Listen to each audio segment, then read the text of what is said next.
Dear listeners, please let us know what you think about our two new channels, and if you have not subscribed to them yet, please help us with a subscription. The links are in the description box. Now for today's story. Rose sang along to the song from almost 30 years ago that was playing on the oldies station she favored. It was from the year she was 18, just on the cusp of adulthood. In fact, she remembered hearing it as she and Charlie made love for the very first time. Her smile widened. They were both 18, ready to take on the world. And, if truth be told, there was very little love involved that summer, but a lot of lust. They screwed everywhere they could find a flat surface and privacy. One of her favorite remembrances from that summer after high school was of her and Charlie on a quilt spread over hay bales in the loft of one of his uncle's barns. They were bathed in the light of a full moon shining in the open hay doors, the light softening their features as they enjoyed their third coupling of the night. They later cuddled, quilt wrapped around them, while he pointed out a fox slinking across a meadow, and they listened to an owl, probably upset because they had invaded his home. But after every summer comes autumn, and they both went off to college, him to a state university to get his degree in agribusiness and her to a college 3 states away, on full scholarship, to earn a degree in accounting. They hooked up briefly their first summer back, but then she took internships every summer until she graduated, only then coming home because the best job offer she had came from the largest local bank. Despite living in the same community, they really didn't cross paths again for 2 years, when he used her bank to leverage a business deal. There was little discussion over what direction his career would take. His family owned 4 of the largest farms in the area, held in a complicated trust. They also had a large feed, seed, and fertilizer store, 4 large commercial farms, where he ended up being assistant manager. When his father died from a massive heart attack a year later, Charlie was his only heir, and besides the stake in the family business, he was the beneficiary of a very large life insurance policy and the liquid assets of his father.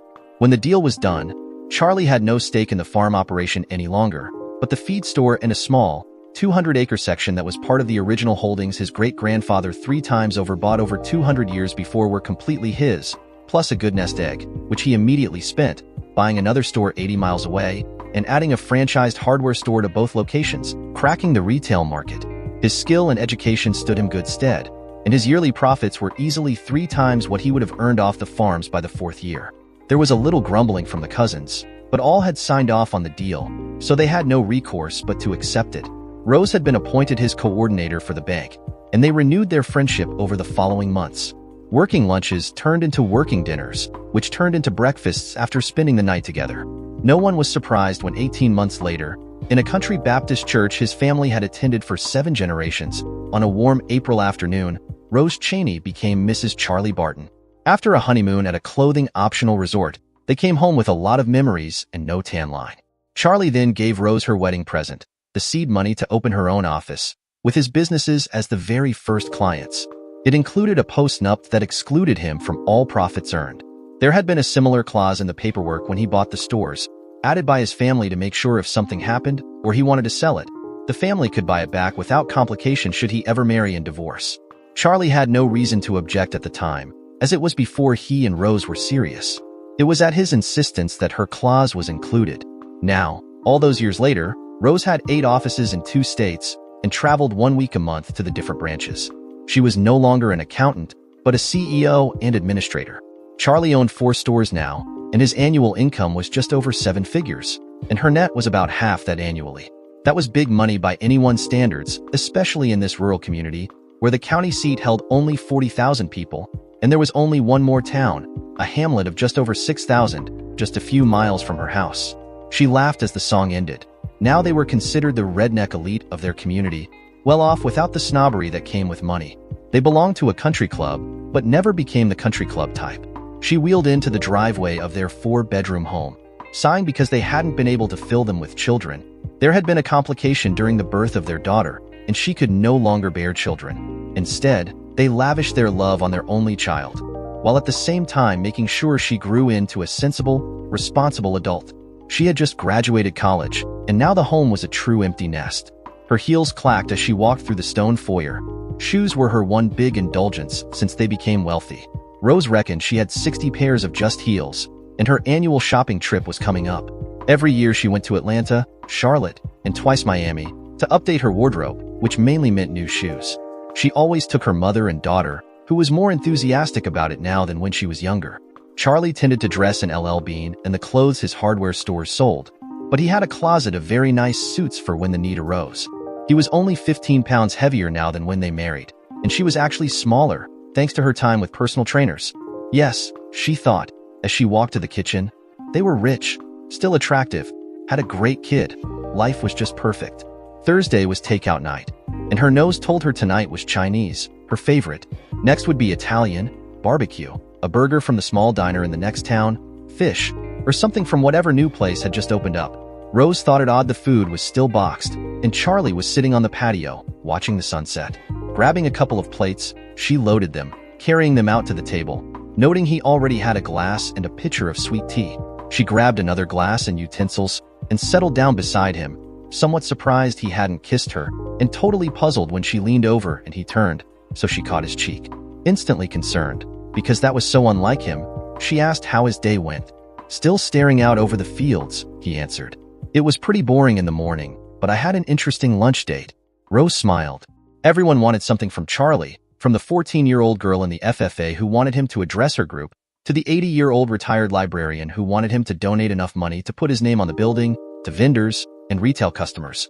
He usually treated them to lunch as they talked.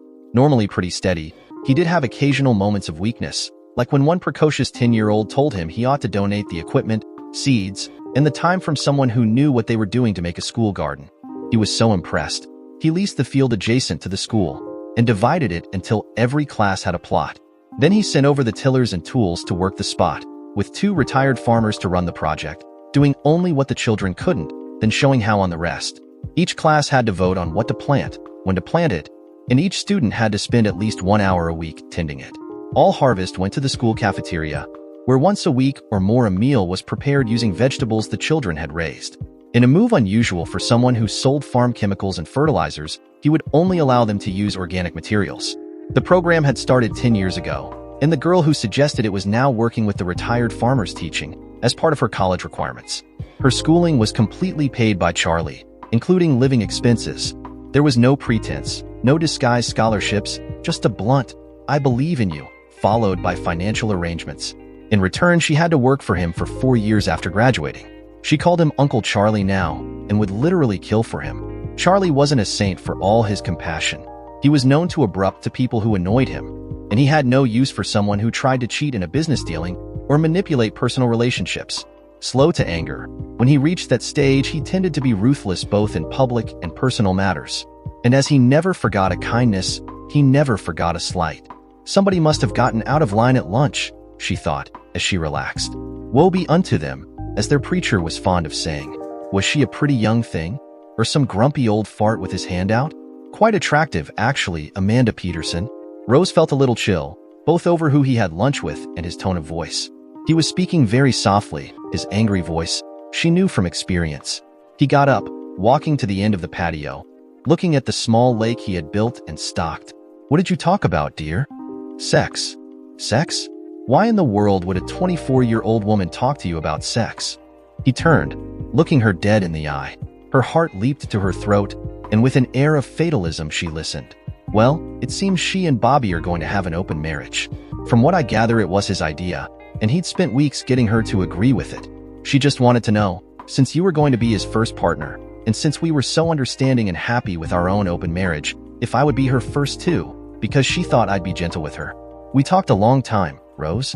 The poor girl is really confused and scared. But by the time we were done, she wasn't scared anymore. She was pissed.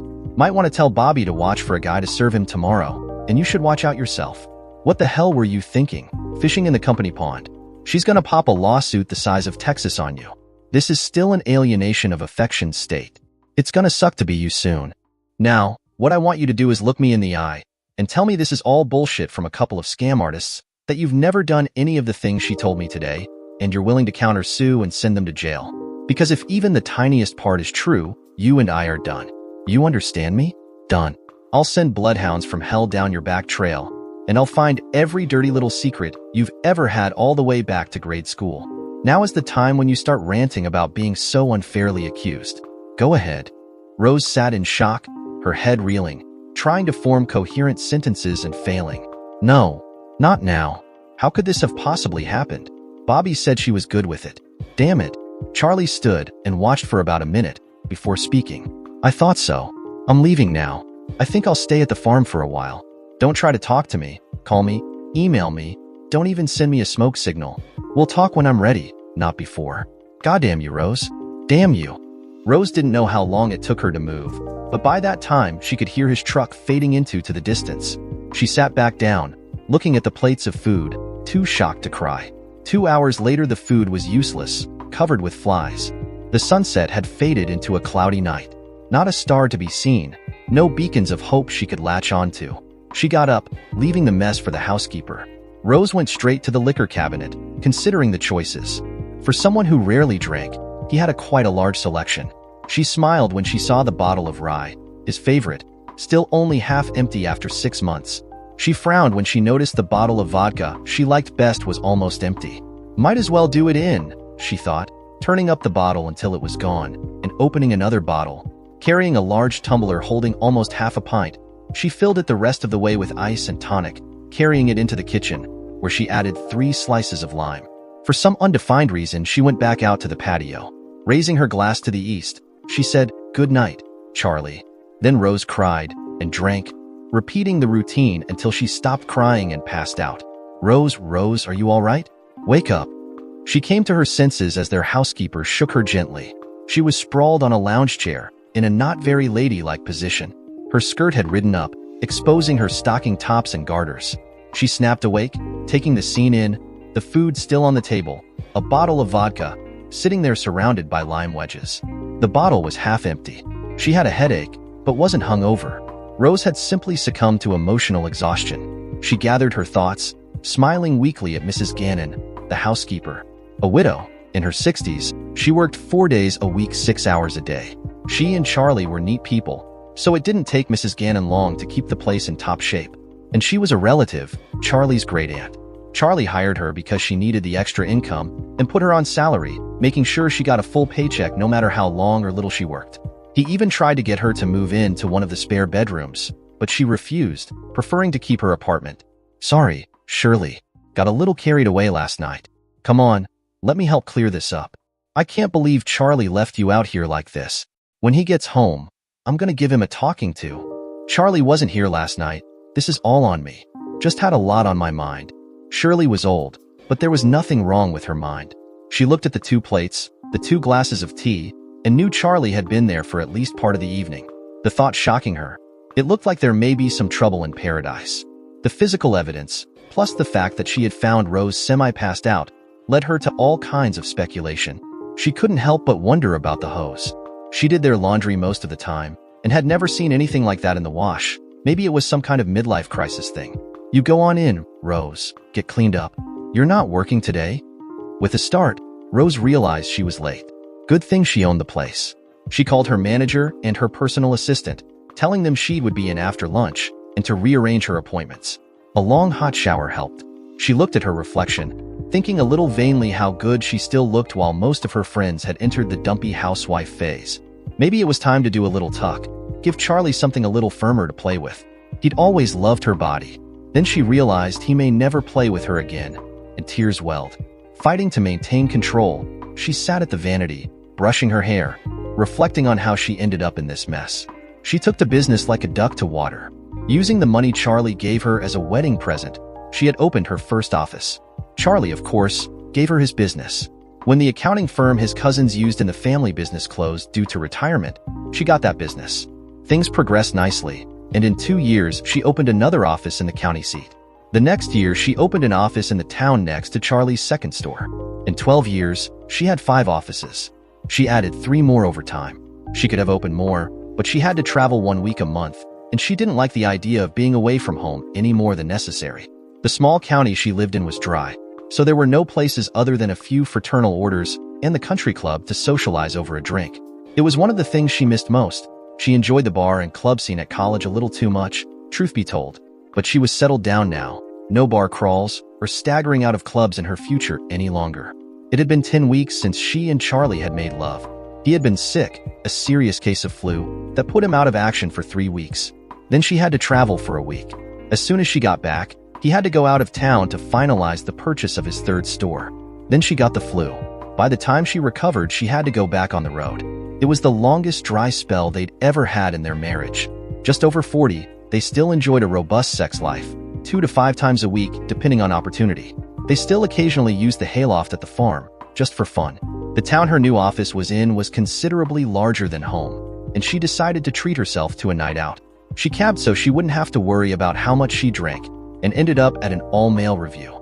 The alcohol, the hot bodies, and her pent-up desires did her in, and she took one of the strippers back to the hotel. He was 22, with a big tool and great stamina. The next morning she was sore, hungover, and mortified. If Charlie even found out, she never went out the rest of the week and fell into Charlie's arms when she got home, ordering him to take the next day off. She mated with him in a mixture of shame, lust, and fear. It took her the rest of the month to calm down. The next week she traveled. She was back at the same club, taking the same stripper home with her. She played with him for 3 months, giving him little gifts, gold chains, a prepaid debit card so when they went out he could pay, that always had a few hundred extra left over. It would always be empty when she got to town, and she would reload it for him.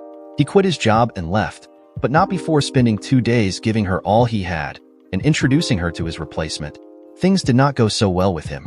They played on a Monday, and Wednesday he called. Seems one of his other playmates had given him a gift. She panicked, got checked, insisted on shots even though nothing showed up. She called Charlie and told him she'd found a serious problem with one of the accounts the office handled, and she was going to have to stay a few extra days to fix it. She felt like hell lying to her husband because she may or may not have the clap, and promised herself never again.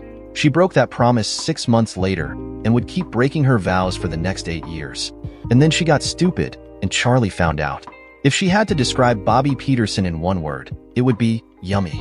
He was tall, athletic, good-looking, and from the glimpses she got of the occasional bulge in his slacks, well endowed. It was the first time she had ever considered playing at home, and the years of hiding her affairs from Charlie made her arrogant. She would make Bobby her personal assistant, take him on her trips, and as before, only play when she was out of town. The signals were sent and received, and the flirting escalated. She had been around men like Bobby before, arrogant, inflated egos, self-centered. She was sure he had designs on her and her money, and it made her smile. He would never be a tenth the man Charlie was. Bobby was just a human vibrator, something to play with until he began to bore her. She would let him down gently, give him some very nice gifts, maybe even some money. If he got stupid and threatened her, she would make sure he understood how costly it could be to him. The wheels started coming off when his wife found their emails. How absolutely stupid could he be? Rose realized now she should have called it off right then, but he persuaded her he could handle his wife. She didn't know his plan until her life fell apart. But the last thing either of them expected was that Amanda Peterson would offer herself to Charlie. Rose stopped brushing her hair, lost in thought. Did she still want to be married to Charlie? Was it time to just pack it in and move on? Admittedly, the sex hadn't been anything exceptional the last few years, but he was comfortable as an old shoe, and when they made love, he put everything he had into it to please her. Maybe, a persistent little voice nagged, maybe if she'd held back some of the passion she gave to her lovers, it would have been better. Yes, she thought, she did want to stay married to Charlie. He was her soulmate, the man she wanted to see holding her on her deathbed. Life without him wasn't appealing. She needed to get him to understand none were ever a threat to us. They were just toys, to play with until she could get home to him. She had to try. Charlie pulled into the driveway of his farm, once again admiring the old, 2-story farmhouse sitting on the ridge, overlooking the farm below. When he got the property, it was in pretty bad shape. He even considered tearing it down. In the end, he decided to restore it, adding a lot of upgrades. The project took 3 years, because he had just started out in business and couldn't afford to do it all at once. Rose was in the midst of getting her new office up and running and paid little attention to what he was doing. Charlie suddenly realized that pretty much summed up their life together. Rose only paid attention when it concerned her directly. He'd been a little disappointed when he showed it to her, and all she said was it looked nice. He had considered making it their home, but by then his stores had really taken off. Rose had started realizing profits from her office, and she wanted to build something brand new, just for them and the children they expected to have. Rose wanted to wait until her office was sound financially, but the first quarter it showed black. She threw away her birth control pills. They hadn't married until they were 26. Now she was 28, and she told Charlie they needed to get a move on. She didn't want to still be having babies at 35. They had decided on 3, but when Faith was born, something had gone wrong, so she had her tubes tied. Charlie had wanted more, and even brought up adoption, but Rose quietly deflected the conversation until he dropped it. He had to admit, in his eyes, his daughter Faith was perfect. As Rose got more deeply involved with expanding her business, he spent more and more time with his daughter. He absolutely hated dropping her off to daycare. He had 5 women working for him full-time at the store, including the hardware store manager and 4 more part-time. He had 18 men working in the commercial end, mostly drivers and receiving. When he built a mid-sized building beside the store, they really didn't notice because he was always expanding. Many thought it was going to be an office. When it was done, he called all the people that worked for him to a meeting. I know you've all been curious about the new building. It's a daycare center for Barton Enterprises. It's not open to the public, it's only available to employees. His employees were stunned, especially when he gave them a tour. Capable of holding 50 children, with an extensive outdoor playground and a completely equipped kitchen, all state-of-the-art. One woman, her budget already stretched to the limit due to child care costs, asked what kind of prices he'd be charging. He grinned. Well, it's absolutely free, but you do get an employee discount. It took them a few minutes before they caught what he said. Then the tears started. Some of the men even sniffed. He was in effect giving them $100 plus raise per week. This was not quite the generous act most thought. Charlie did it specifically to have Faith close. So he hired 4 women and a part-time cook. The cook was given detailed instructions on the kind of lunches and snacks to be served.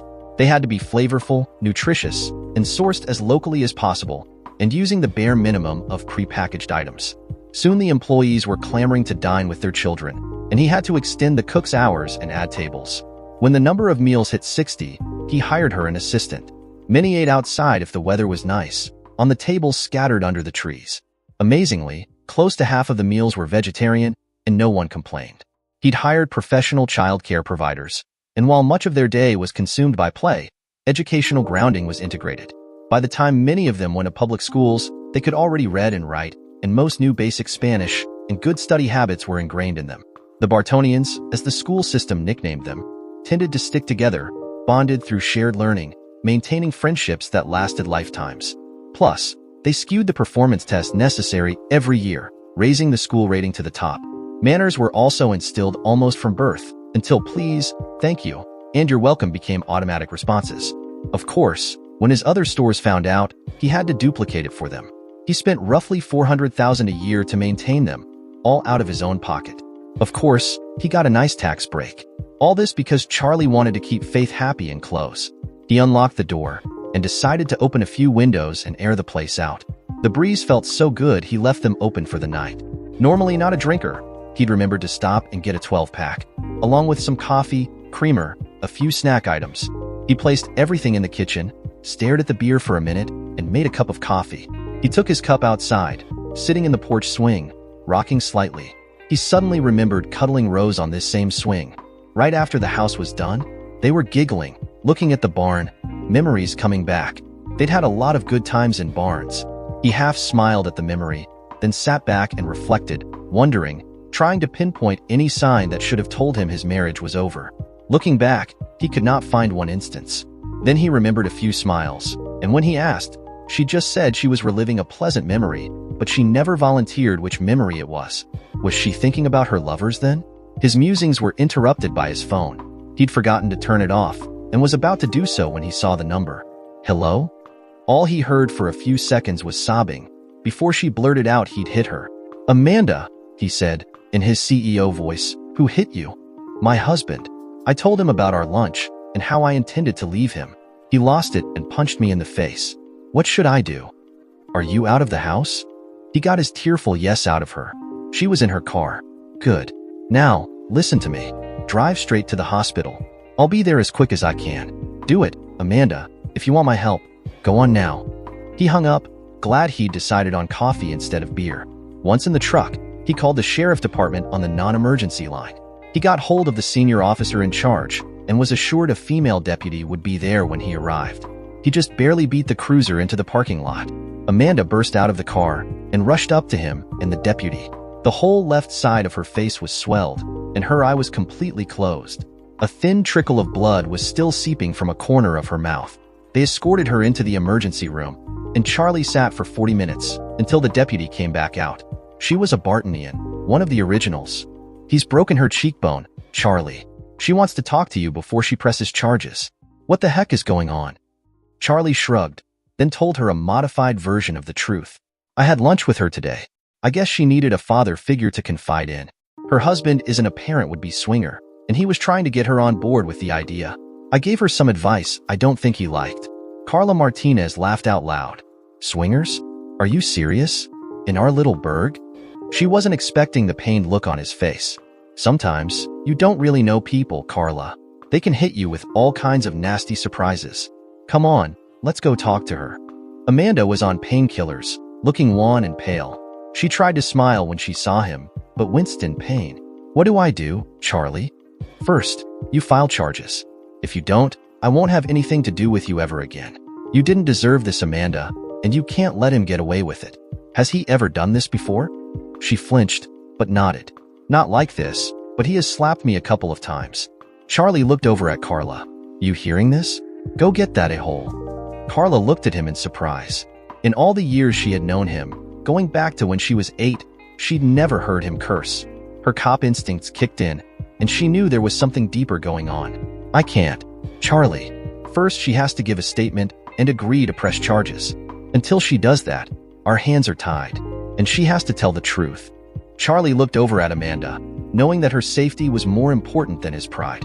She will. Anything you want to know. Right, Amanda? But Charlie. No buts. Your safety means more to me than anything else, understand? Now, I'll leave the room so you can give your statement to Officer Martinez. And I'll be back when you're done to check on you. Thanks, Carla, for doing this. He walked out, leaving 2 stunned women. Carla feared the worst. If this man, who she respected more than anyone she had ever met, was having an affair with this young woman, she would be shocked. But police work had taught her to expect the worst. 45 minutes later, she walked into the waiting room and gave Charlie a tremendous hug when he stood up, not saying anything. When she let go, she stepped back. Good thing the waiting room was empty. It's a routine domestic disturbance. They argued. He hit her. That's all the report needs to say. Understand, Charlie? He gripped her hand. Thanks for the concern. But if push comes to shove, and you need to elaborate to get a conviction, do it. Now, how is she? Can she leave? No, she has to stay overnight, so they can monitor her for a concussion. She's gonna need a ride tomorrow, and a place to stay. We can put her up in a shelter for a couple of days, then she'll have to find a place. His father owns the house, so she's out. But she can go over tomorrow to pick up anything she wants. I'm sure he won't be there, at least for a couple of days. He walked back inside, checked on Amanda, finding her asleep, and left. What a day, he thought wearily. When he got home, he set his alarm and was out in minutes. His eyes popped open when the alarm went off. Surprised he didn't recognize the bed. It all came back to him. He showered, called his assistant, and told her he probably wouldn't be in that day. She was used to him being called out of town suddenly before, and made nothing of it. Well, let's see. I find my wife is a cheating 304 going back who knows how long. Her erstwhile lover tried to talk his wife into screwing around, so he could do my wife. When she refuses, they argue, and he tries to knock her face off. She's in the hospital, he's in jail, and my wife? Don't know or care, and not the least interested in finding out. He grimaced over his thoughts. Charlie decided to stop at the diner for breakfast. He wasn't there long before Officer Martinez walked in, stopping for a meal at the end of her shift. She went right up to him, leaning down and kissing his cheek. The staff and diners broke out in grins as he flamed red. It was pretty well known how easily he blushed, a fact that most of the female Bartonians took advantage of, especially if their husbands were present. They did it out of love and humor, and everyone took it as the joke it was. She slid into the booth.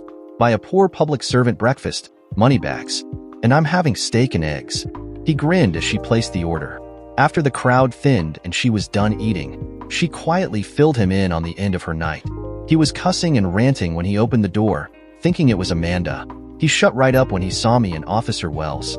Officer Wells was one of their biggest officers, and he got called to a lot of domestic situations. It was standard to send a male/female team to such things. He started out again when we cuffed him, ranting about Amanda, Rose, and you. We read him his rights, advising him to just shut up. He was processed in about 4. It'll probably be 10 before Daddy can arrive with the lawyers. Amanda is still in the hospital and won't be released until after lunch, so she'll have to get an escort to collect her things. The office has been notified, so if she gives them a 2-hour window, She can get it done anytime in the next 48 hours. Standard cooler time in a domestic abuse allegation. She's got nowhere to go. Charlie, her family lives 2 states away. You gonna help her? Not directly. That would be putting fuel on the fire. Follow me to the office before you go home to bed. It's on the way, and it won't take long. She followed him and waited outside. He went into his office, past his surprised assistant, telling her he'd forgotten something. He opened the safe he had there, getting out $3,000 in cash. Walking back outside, he leaned in the window, dropping the small bag on the floor. This afternoon, have whoever escorts her take her back to your apartment complex. There's like 6 cops living there, right? Take what's in this bag and give it to her. Tell her not to flash it around or talk about where it comes from. There's enough in there for her to get an apartment and to live on for a month, if she needs it. Once again, I'll owe you. I promise, somewhere down the line, I'll pay. Carla did as she was told, and 18 months later, when she married, Charlie walked her down the aisle.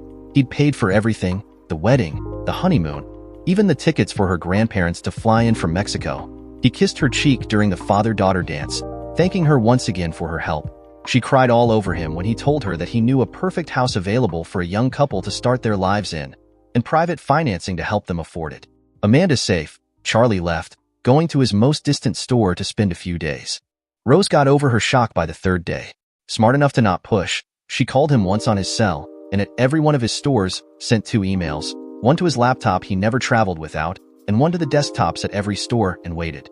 2 weeks later, she had almost stopped exercising and had gained 10 pounds. Her hair needed styling, and the way she wore her clothes made her look frumpy. She decided to go back to the gym. It was one of her ex-lovers, a trainer at the gym she used when she was out of state, that shocked her back to reality. When he dragged her into the office and sat her down, the dam burst, and she told him the whole story. Well, shit, Rose, what did you expect? You weren't particularly discreet. Around here anyway, not at first. The truth is like a seed. Honey, sooner or later it'll find the light and grow. What do you want to happen here? I want my husband back. Why? There was obviously something lacking in your relationship, or you wouldn't have been doing the things you did. You're rich, he's rich. It would be a wash for any type of settlement. Your child is a grown woman, so that's not a factor. You go your way and play with anybody you like, and he'll go his way. Of course, from what you told me in years of experience, he's the type to seek a long-term relationship. Honey, that man will be married again before your divorce is a year old. Not to hurt your feelings, but I got the feeling he was just someone you were comfortable with, someone to fall back on between flings. He stopped, out of breath. Now, no matter where you land, you need to get yourself together. So get your butt out there and sweat it off. I'm calling Gabriel, you need a trim, and you got a little gray showing. I'll make sure he'll be available in an hour. She smiled for the first time since that Thursday night on the patio. How about dinner tonight, Eric? We could remember old times. Sorry, babe, not gonna happen. You're still hot, but I'm married now, my 3rd, and I've decided if this one crashes it won't be because I couldn't keep my Johnny in my pants. And from everything you told me, your husband is an Old Testament type. Eventually, whether you end up back together or not, he's going to want blood, and I don't like pain. If you've still got some friends on the side, you need to warn them. I wish you the best. Now, get to sweating. Rose thought about it while she worked out. He was right. She needed to warn a couple of guys. The rest were far enough back in her past, she thought they were safe. If Charlie ever found out she'd had 8 lovers in the last 10 years, she was toast. And for some reason she couldn't understand, she still loved her husband and desperately wanted him back. Charlie sat on the front porch of his farmhouse. He'd been there 2 weeks now, and the rumors were starting to swirl. It didn't bother him much. He doubted seriously anyone had the nerve to say anything directly. The sheriff had stopped by to shoot the breeze. They were friends, grew up together, and when they grew older, they would take 1 or 2 fishing trips a year, one to the coast, another to a lake known for their record catfish. The sheriff even had a framed photo of them on the wall of his office after a really successful trip, each holding a huge catfish. Sheriff Andy always rubbed it in his fish was 10 pounds heavier, going over 70 pounds. Charlie made coffee, and they relived old times for a few minutes. Finally, Andy brought up what was on his mind. You know, Charlie, people are starting to talk. You've been here for over 2 weeks by yourself, and Rose, the few times she's been seen, looks like shit. It's all tied up somehow with Amanda Peterson and her husband. He's up on spousal abuse charges, and Amanda has filed for divorce. Everyone is wondering how she can afford the shark that's representing her. He's threatening to file an alienation of affection suit on you, if she doesn't back off. So tell me as a friend, what's going on here? So Charlie told him, omitting details. Andy's mouth hung open, hardly believing what he was hearing. So that's the full story. Amanda opened my eyes, and while I hate the news, I'm glad she told me. So yeah, I'm footing the bill for her divorce as a thank you. The most intimate we've ever been is when she kissed me on the cheek after she got out of the hospital. She's younger than Faith, for God's sake. So screw him. Tell him to do his worst, but remind him if he pushes, I'll push back harder. The sheriff reflected a little as he drove away. He would never have thought Rose would cheat on Charlie. He'd gone to school with them, been the best man at their wedding. Faith called him Uncle Andy, and she was probably 12 before she understood he wasn't really her blood relative. His daughter was her best friend. She even went to daycare with her, the only non-employee related child in the history of the facility. A patrol officer at the time, the freedom from childcare bills helped them tremendously. The girls were inseparable until college, and resumed the friendship when they both returned home. This was going to be hard on her. He knew she'd automatically turn to Charlie. He had practically raised her while Rose got her business off the ground. Charlie was much more a presence than Rose in the community, and he knew if it came to choosing sides, Rose would be out in the cold. He hoped it wouldn't come to that. This had the makings of a true mess. Rose was shocked when she got the email. She had gotten to the point that she felt he was never going to talk to her again. She expected a process server to show up any day now. The email was short and to the point. Why? She sent him a long email stating her love for him, how much she missed him, and begged him to see her so they could talk face to face. He sent her another one-word message. Why? This went on for several days until he agreed to meet face to face after she answered the question. It was the hardest thing she had ever had to do in her life. She must have rewritten it a dozen times, even went to a counselor for advice, and had a college boy working on a master's in English to help her polish it until she felt it set the perfect tone. He was cute, tall, a killer smile, and he seemed to enjoy flirting with her. She was sizing him up. She had never been with a man that young. When it hit her what she was doing, she stopped immediately, but gave him double his fee and made sure she kept his card with his email and number. Satisfied, she sent it off. Dearest Charlie, you have no idea how hard this is to write. How do you justify hurting the man you've shared life with for the last 30 years? The man who gave you a child, the man who loved you. You can't. I have no explanation. I've seen an expert a couple of times for insight. I didn't like her opinions. She alluded to possible hormone imbalances, a midlife crisis, empty nest syndrome all being factors, but in the end, I did it because I could. I never flaunted it, and until my recent stupidity, kept it far away from you. I knew you were a proud man, and it would wound you deeply. You have reacted so far just as I thought you would. I know, with just a phone call or two, you could easily destroy me, make me a social pariah in our community, maybe even turn our daughter against me. But I also know you're too good a man to do anything like that. If you decide to divorce me, you'll do it quietly and with dignity. I know you too well, Charlie. But know this, Charlie. I never once stopped loving you. Even during my playdates, I couldn't stop thinking about getting home to you, snuggling into your arms on the patio, watching the sunset.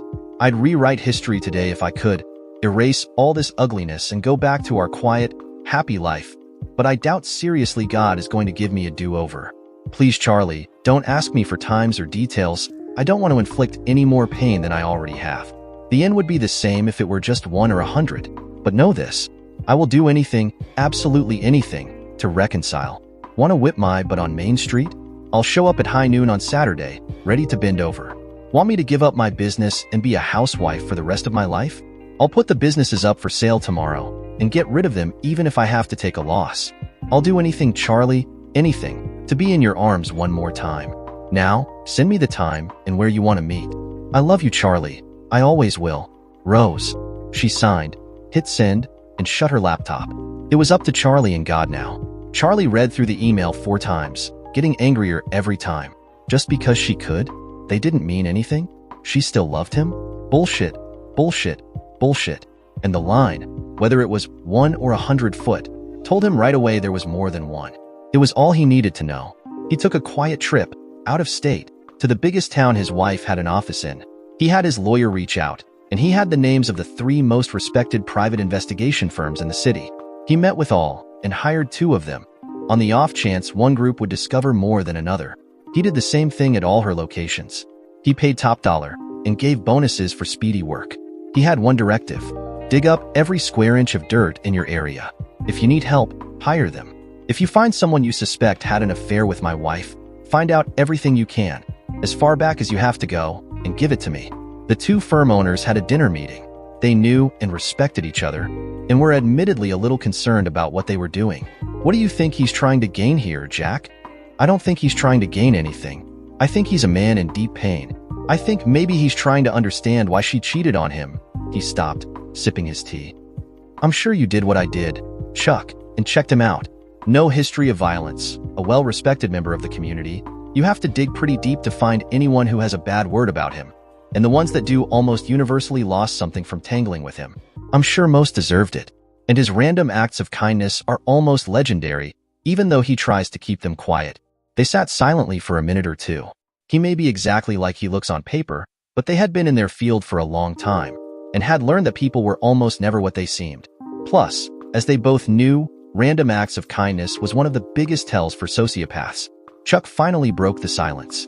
Well, we know he's worth about $30 million. At least 20 of that is in liquid assets. So let's just keep an eye out and do what he's paying us for. If he goes off the rails, we'll try to deal with it. And if it gets out of hand, well, then we call the cops. Agreed? Absolutely, responded Jack. But they both had reservations. Neither had seen such coldness in anyone's eyes as Charlie had when he talked about his wife's possible lovers. Damn, Bobby Peterson thought, when he woke up in jail. It wasn't supposed to be like this at all. It was just going to be some mutual playing. No one was supposed to get pissed. He couldn't believe it. His boss was hitting on him, and she was hot, especially for her age, and richer than hell. Bobby saw an opportunity and flirted back. When she called him into her office at quitting time that day, his Johnny shot straight out. But nothing happened except some pretty blatant flirting and a few light touches. But he was patient. She flirted a little harder as the weeks went by, taking him into her office, touching him lightly while they kissed. It went to pieces when one of the secretaries came back into the office to pick up her umbrella. Good thing her office door was closed. Rose pulled back, straightening her dress and suggesting it may in their best interest to leave. He could go first, and she'd close the office in 30 minutes or so. He gave her a kiss and a grope on the way out. He grinned on the way home. He'd owned that woman before long. Rose complained about the travel and the increased workload brought on by the new office. Maybe she should take on an assistant, him for instance. Look at the money they would save on motel bills if they slept together, something he'd make sure of. Bobby had a plan. His father had never given him the respect he was due, calling him lazy, unimaginative, always looking for the path of least resistance. Hell, he'd even fired him, just for using the petty cash to pay for lunch. Of course, he used it almost every day for a year before he got caught. Almost $2,500. Well, he did like to eat in the more upscale places. He tried to justify it as a business expense, but no one bought it. Dad gave him a choice. Repay the money, or leave. He left. Wait until he weans Rose Barton away from her husband, and replaces him in her bed and her life. And her money. That would make him pay attention. Sure, she was over 20 years older, but she was still pretty hot, and more importantly, pretty rich. In 5 years or so the old hag will slow down, and he'd find a little playmate. Or two. She might even go along with it to give her a chance to rest. When he controlled the money, he'd shove it up his dad's poop hole, make him know he had it in him the whole time. Show him, by God. It all came apart when his 304 of a wife got suspicious, even being dumb as a stump. She had that woman thing going, and she kept digging until she found their emails. That's when he turned on the charm, telling her he was just doing it for them, that he didn't even like her, and the thought of crawling between her legs made his skin crawl. It took a few weeks, but she was coming around. In fact, he suggested she seek out a sugar daddy. It couldn't hurt, and maybe she could get a bundle. Between them, they would get the seed money to open their own business. She could be his secretary. That was what she was going to community college for, before he plucked her out and married her. How was he supposed to know she would pick out Charlie Barton to try to seduce? When he reacted badly, she started sobbing and spilled the whole scheme, including the detail that the next week Rose was taking Bobby with her to visit her out-of-state offices. She messed everything up. When she came home that night and told him she'd talked to Charlie to get verification that he was all right with the open marriage/wife swap plan, Charlie told her the truth, and Amanda had decided to leave him. They argued while Bobby drank steadily. He knew he was toast. He definitely wouldn't have a job by Monday, and probably wouldn't to get work in the community again. His father would ridicule him once again, and he knew no help would be forthcoming. He was screwed. And then there was the stupid cow Amanda, telling him she'd own his balls before the divorce was over. He finally lost it, slapping her to shut her up. Maybe he did hit her a little too hard, but it made her stop. She even left, leaving him in peace. He went back to his bottle of gin, racking his clouded mind to figure out he'd come out on top when the smoke cleared. Maybe he'd ask good old Charlie for a donation, to assure the truth never got out. Yeah, that might work. 2 hours later, someone was pounding on the door. God damn it. Didn't they know it was the middle of the night? God damn it. Amanda, just get away from me. His drunken brain finally processed the fact that it wasn't Amanda, but 2 cops. And the male cop was huge. Robert Peterson? Yeah, what you want. It's the middle of the night and That's all he got out before they had him on the ground cuffing him. Robert Peterson, you are under arrest for assault on Amanda Peterson. You have the right to. The woman cop went through the whole thing, but Bobby didn't hear it. The 304 was having her arrested? It was just a tap. Now hold on a minute here. It was just a slap. Things got out of hand when we argued. I didn't hurt her. I bet that scumsucker Barton put her up to this. Is it my fault the old impotent idiot can't satisfy his wife? Jesus, I hadn't even had sex with her yet. Mr. Peterson, I remind you again of your rights. Anything you say can be used against you at trial. We've got body cams, so everything you do and say is being recorded. It would be in your best interests to remain silent. Something at that woman cop's eyes got through to him. She looked pissed, really pissed. He clammed up and didn't say a word all the way through processing and being escorted to his cell. His mood darkened even more when he was told he couldn't get bail for at least 48 hours, the standard cooling period in domestic cases. Swallowing his pride, the next morning he called his father. After telling him what happened, he had to endure him laughing for a few minutes before he told him he'd start the paperwork, pay his bond, and get him a lawyer, only after Bobby committed to paying him back. By the time he got out, Amanda had removed any evidence of her ever living in the apartment. The 304 had just disappeared and no one knew where she was. Well, her lawyer knew that 304 had been waiting outside the jail and had him served there. Amanda was on medical leave from her job until her face healed, and they couldn't or wouldn't tell him anything. His lawyer told him he was looking at jail time unless he could get her to agree to drop the charges. He saw Charlie Barton on the street a few days later. They were both headed to lunch at the same diner. He watched as every waitress in the place fawned over Charlie. He snagged his waitress. What do I need to do to get service like that? The waitress looked down at his hand on her arm, and he quickly released it. She gave him a big fake smile. Well, you could not be a wife beater for one. If you want what Charlie gets, better morph into a man who everyone respects and try tipping better. She said it loud enough that everyone in her section heard it, and they all laughed. He was about to light into the waitress when the owner came over. Enjoying your burger, Bobby? Finally, a kind face. Yeah, it's great. Thanks. The owner smiled as she looked down at him. You're welcome. Now, if I were you, I'd chew slowly and enjoy every bite, because it will be the last you ever eat here. When you leave, don't ever come back.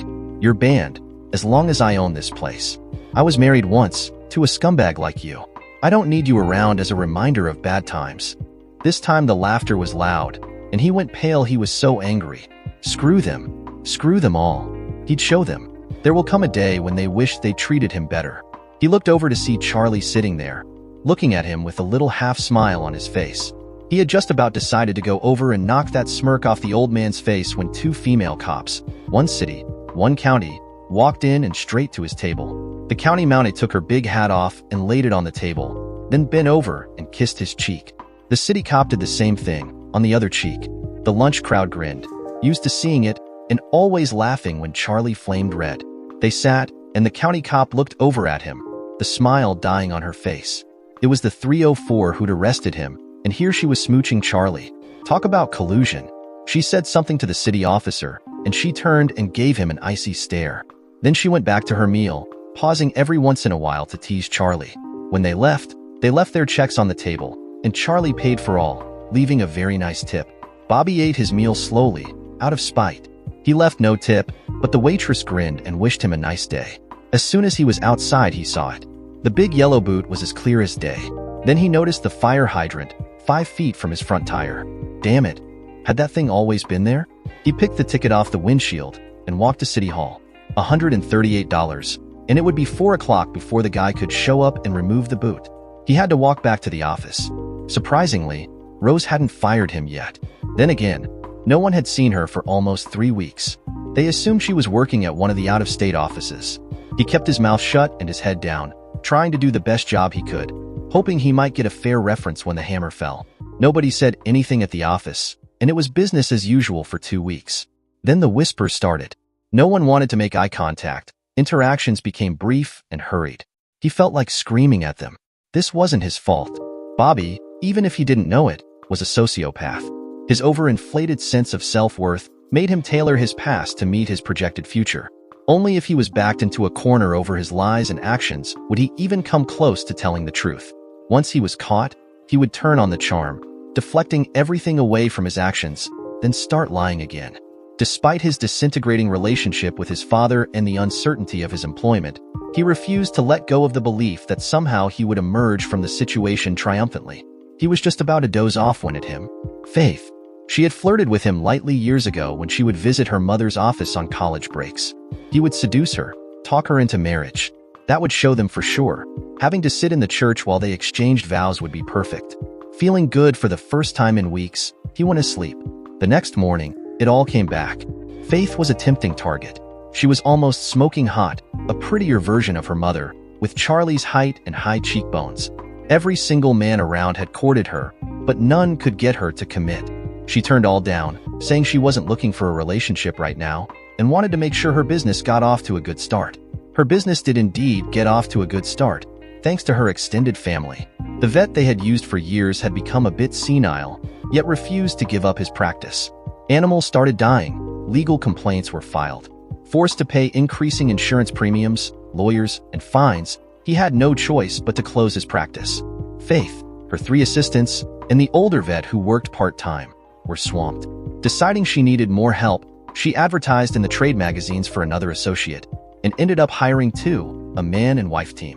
The woman had worked as a staff vet at a zoo, and soon they were treating zebras, llamas, and an assortment of other privately owned exotic animals. It enhanced their reputation and their workload. Faith and the older vet also made rounds to the local farms for the births of horses and cattle and other things that didn't require office visits. In 2 years, her business was booming, and she had just about saturated her market. She thought about following in her parents' footsteps and opening other clinics, but she knew if she did, she'd end up administrating instead of practicing, and she didn't go to veterinarian school to be an administrator. Charlie and Rose were justifiably proud of her. Although Charlie let it slip he wouldn't mind seeing another generation of the family come into the world. She promised him faithfully, with a kiss to the cheek, that when events happened to trigger such things, she would let him know. When the pressure got too much, she would gather her single friends and they would journey to a large town, get a hotel room or 2, hit the bars, and let off a little steam. Carla and Vicky, another single from law enforcement, before they married, would take turns being the responsible one. Everyone else would drink, flirt, and dance. Occasionally one of them would hook up, but that wasn't really why they were here. Carla once caught a guy trying to slip Faith a doctor drink and beat the shit out of him, having the bartender call the local cops. They took the drink, had it analyzed, and the man ended up facing charges of attempted SA, possession of controlled substances, and a concealed firearm. Seems there was a .22 automatic in his waistband. Charlie threw the whole weight of his wealth into making sure the man never made the same mistake again. Taking a plea bargain, he served 8 months of a 3-year sentence and was beaten at least once a month the whole time he was incarcerated. Seems he couldn't get along with the other inmates. He could barely walk when he was released and had vision problems in his left eye. He'd also learned how painful non-consensual sex could be, many times. Beaten again 2 weeks after he was released, he moved across the country and was never heard from again. Charlie smiled when he heard. Faith had a heads up from her friend at the shelter and wasn't surprised when Bobby brought the cat in. She was surprised, though, at how well the cat responded to him. She put on her professional face and filled out the required paperwork personally. Pet name? Lady Gray. She looked up in surprise. He actually blushed. It was, the only thing that seemed to fit. She just looks regal, don't you think? Well, she thought, maybe there was a real human being in there after all. Age? 31. One of her assistants giggled. Not your age, Bobby. How old is your pet? He thought back to what the shelter guy said. A little over a year. Where did you get her? Was she a stray? Did someone give her to you? Did you get her from the shelter? It's a rescue. Faith smiled and stopped writing. You can take her home now, Bobby. All rescues are automatically neutered or spayed. Make sure she has enough water. Feed her right. Bring her in for checkups occasionally, pay her attention, and she'll be with you for years. Well, that plan went to hell, he thought. He stumbled through some small talk until she finally told him she had patients to attend to. He got the feeling she was laughing at him, which made him see red. He had an idea and pulled over just out of sight of the clinic, letting Lady Grey loose. She'd find her way back to the clinic. Faith would take her in and call him. He'd make sure he came back at closing time and charm her with his quilt and gratitude. Oddly, he felt disappointed and almost went back. Screw it. It's just a damn cat, he chastised himself. Besides, I'll get her back tomorrow. Faith recognized her instantly, standing beside her barn, looking lost. Come on, sweetie, let's get you inside, get you fed and bedded down for the night. Lady Grey purred in her arms and delicately ate the kibble she was fed. Eating as Faith finished her paperwork, she glanced down, admiring the sleek lines. Then she remembered who owned her and frowned. Impulsively, she grabbed the phone and dialed. Hi, Mom. It's me. She pulled the phone away from her ear until the excited babbling was over. Yeah, I know it's been a while. Wonder what could keep an only child from spending time with her parent? Oh yeah, I remember now. There was another flurry of babbling until she spoke, sharply. Emmo, shut up. You and I are going to dinner tomorrow, China House, 7 sharp. I'll meet you there. And Mom, we're going to have a serious talk. Be prepared. If I catch you trying to spin or evade any question, then we're done talking, for a long time. Bear that in mind. If you don't show, that'll tell me all I need to know. Good night, Mom. She shut the phone off, her mother still talking. Picking Lady Grey up, she settled her into a container for the night. The cat meowed pitifully, and despite herself she pulled her out. One night, and don't get attached. Lady Grey purred contently on the passenger seat, jumping out and stalking to the door of her apartment like she'd been there for years. No loud wailing. Behave yourself. Now, time for bed. Faith put her in the utility room on a bed made of towels, leaving water and food beside her. She woke the next morning feeling odd, discovering Lady Grey sitting on her chest, one paw gently flicking her nose as she purred. Faith grumbled as she got up, carrying her to the kitchen. What? You're my alarm clock now. I usually sleep another 30 minutes. Think you can behave while I get a shower? She sat and mewed constantly as Faith showered, completely surprised when the shower door opened and Faith gave her a shot in the face from the shower nozzle. Lady Grey let out a yowl and flew into the kitchen. Faith laughed and finished her shower.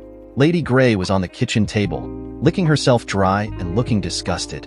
Faith laughed and picked her up, rubbing her tummy. Object lesson, baby. Learn or get soaked. She stalked out, tail held high, and hopped into the passenger seat of the car like it was the most natural thing in the world. She jumped out at the clinic, strutting in like she owned it. And who is this? Asked one of her assistants, as she picked the cat up and ruffled her fur. That is the most regal Lady Grey. I imagine her owner will call sooner or later. Make our guest welcome, will you? Lady Grey tried to protest, but she was placed in a container until lunch, when she was freed for some exercise. She found Faith sitting under a tree out back eating lunch, and immediately jumped into her lap, even sharing some of her tuna sandwich. She spent the rest of the afternoon free, following Faith around as she did her rounds in the barn, straying occasionally to explore. Faith lost her, finding her inside one of the stalls, curled up in a ball on top of the colt, both sleeping contentedly. She took pictures before she lifted the cat up. Bobby had called by the time her rounds were over. She called back, saying that yes, she had his cat, and he could come over anytime he wanted, telling what a sweet creature she was. Something about his voice sounded off, and she asked Nancy to stay close when he showed up. Bobby was high. He helped one of his college buddies hide some income, setting up shell companies and offshore accounts. The friend proved to be a mid-level drug dealer, and he'd gotten Bobby started on cocaine, in mild doses. Bobby liked the way it felt, thinking it sharpened his focus and brought his intelligence to the forefront. He never did it at work, maybe just twice or so at home, or if he was out with his friend. The hammer had finally fallen. He hadn't been fired, but it was made plain they could no longer work in the same office. He was transferred to another office, one she rarely spent time at. To smooth the transition, Rose made him office manager, with a substantial raise. I'm doing the best I can for both of us, Bobby. I can't be in regular contact with you, if I even have a chance to get back to my husband. We were both at fault here, so if you're thinking of legal action, you better reconsider it. Amanda gave Charlie all our emails, and if I have to, I can spin it to the point it will look like a woman going through a midlife crisis got seduced by a gold-digging younger man. We'd all lose, but you would be the biggest loser. Just take the promotion, work for a while, and when you find a better offer, you'll get a glowing recommendation and a healthy severance package. Trapped, he took the transfer. Bobby was happy. His plan was working. He was going to catch her again at the end of the day, really ramp the charm up, and soon she would be on her knees, doing anything he wanted. Just for a little insurance, he did a short line. The air seemed to glow as he walked to the door of the clinic. She let him in, not locking the door behind them. He smiled to see her holding the cat. Nancy was in the office, listening and watching the interchange. Well, looks like you made a friend. Then again, you were always lovable. Nancy had a vision of him as a big cheese ball and giggled. Faith smiled, but it had frost in it. Bobby, I don't know what your game is here, so let me spell some things out for you. First, I've always thought you were a sleaze, even as an 18-year-old girl. What you and my mother were planning makes me feel a little sick every time I see you. So, whatever you want, you're not getting it here. I suggest you take your cat and go. Better yet, leave the cat with me, and I'll make sure she gets a good home. He was shocked. She couldn't mean that. He was Bobby Peterson. Women didn't say no to him. Not now, not ever. Come on now, Faith. Why are you being so mean? I know you felt it yesterday. We'd be damn good together. The perfect couple, king and queen of the county. Well, gee, Bobby, let me think about it. What would I bring to the relationship? My good looks, money, social status? And what would you bring to it? A broke sleazeball on probation, one screw-up from jail time. Yeah, I can see a future here. Bobby had gone to trial on the assault charges, and thanks to a damn good lawyer and no prior record, got off with probation, on the condition he'd do community service and attend anger management classes. He went to the classes, laughing to himself the whole time how the pretentious 304 that led them could actually believe what she was spouting. He hadn't done his community service, and had a vague notion he'd try to talk Faith into let him do it at her clinic, so they could bond. Her sarcasm fueled his rage. Before she knew it, Bobby was at the counter, hand on her arm. She looked down and grinned. Might want to let go of my arm and get the hell out of my office. Only warning. She was giving him that tight-ass smile, looking at him like he was some kind of animal on her examination table. He slapped her without thinking, knocking the cat out of her arms. Lady Grey reacted instinctively, sinking her claws into his bare arm. He pulled it off him and threw against the wall as hard as he could. She slowly slid down, trying to get purchase, one leg hanging at an angle. Faith reacted, punching him with all she had, but it didn't get her loose. He dragged her over the counter, heading towards the door, ranting the whole time. Stupid woman. This could have been a whole lot easier. Now, I'm gonna have to train you the hard way. Faith was screaming, still punching. She got a partial hit on his balls, and he stiffened, before giving her a full punch to the face. Faith felt her nose break just before losing consciousness. Nancy has called 911 as soon as he touched Faith. She came screaming out of the back as he tried to drag an unconscious Grace through the front doors. She stabbed the tranquilizer dart as deeply as she could into his butt. It was the first thing she saw as she was coming out. Sometimes, if a large animal was in pain and wouldn't let anyone close, they used the dart gun. Bobby screamed at the pain and turned, knocking Nancy out with one punch. He almost made it to his car when the first cruiser came sliding in, blocking the driveway. Officer Wells jumped out, gun drawn. On the ground. Do it now. He still held Faith and put a hand around her throat. Back the hell off, or I crush her windpipe. Get out of the way. By then, Carla Martinez had arrived. Jimmy, he looks like he's putting the least bit of pressure on her. You drop him here? She had her taser drawn, sidling over to the side. Stay there. She looked at Jimmy, mouthing distract him. Hey Bobby, I might never get the chance again. So I want to thank you for being so monumentally stupid. Amanda and I are dating now. Did you know that? Said she wanted to try a relationship with a real man for a change. Man, she is just smoking, hot in the sack.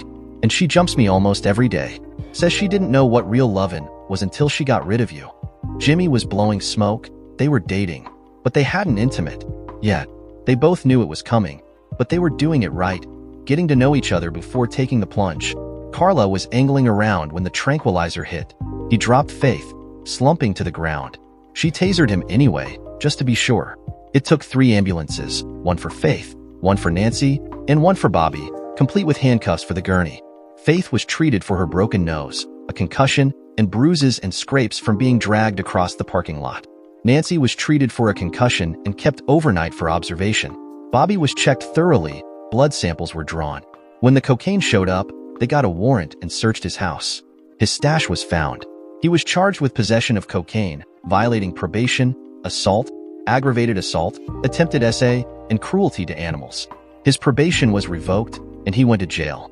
Bond was set so high his father wouldn't be able to get him out without putting up almost everything he owned. He refused to take his call.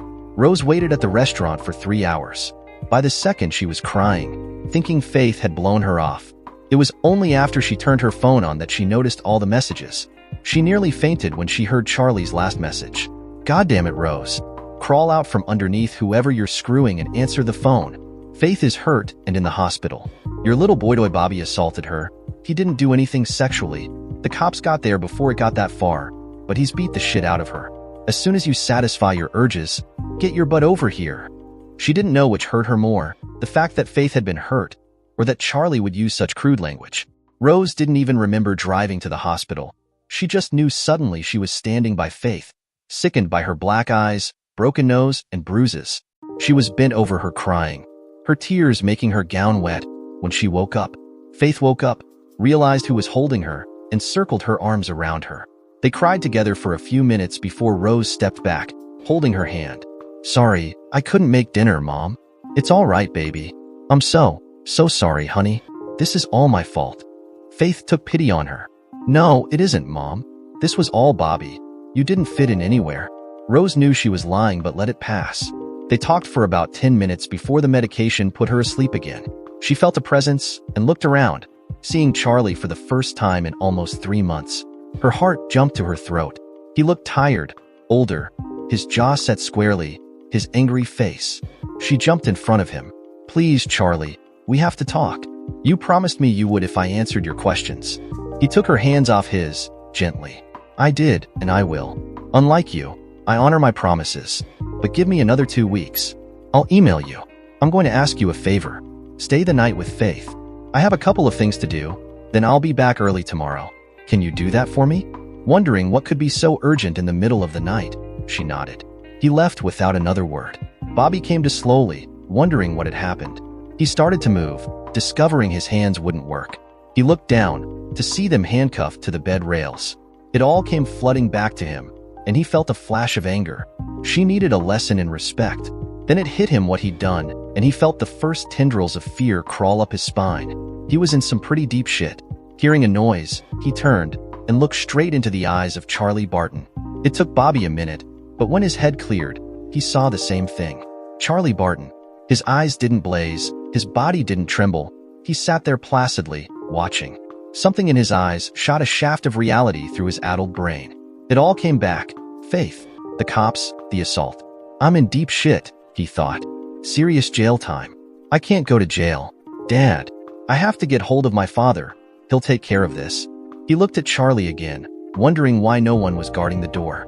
He was drawn back to the eyes that didn't blink, didn't waver.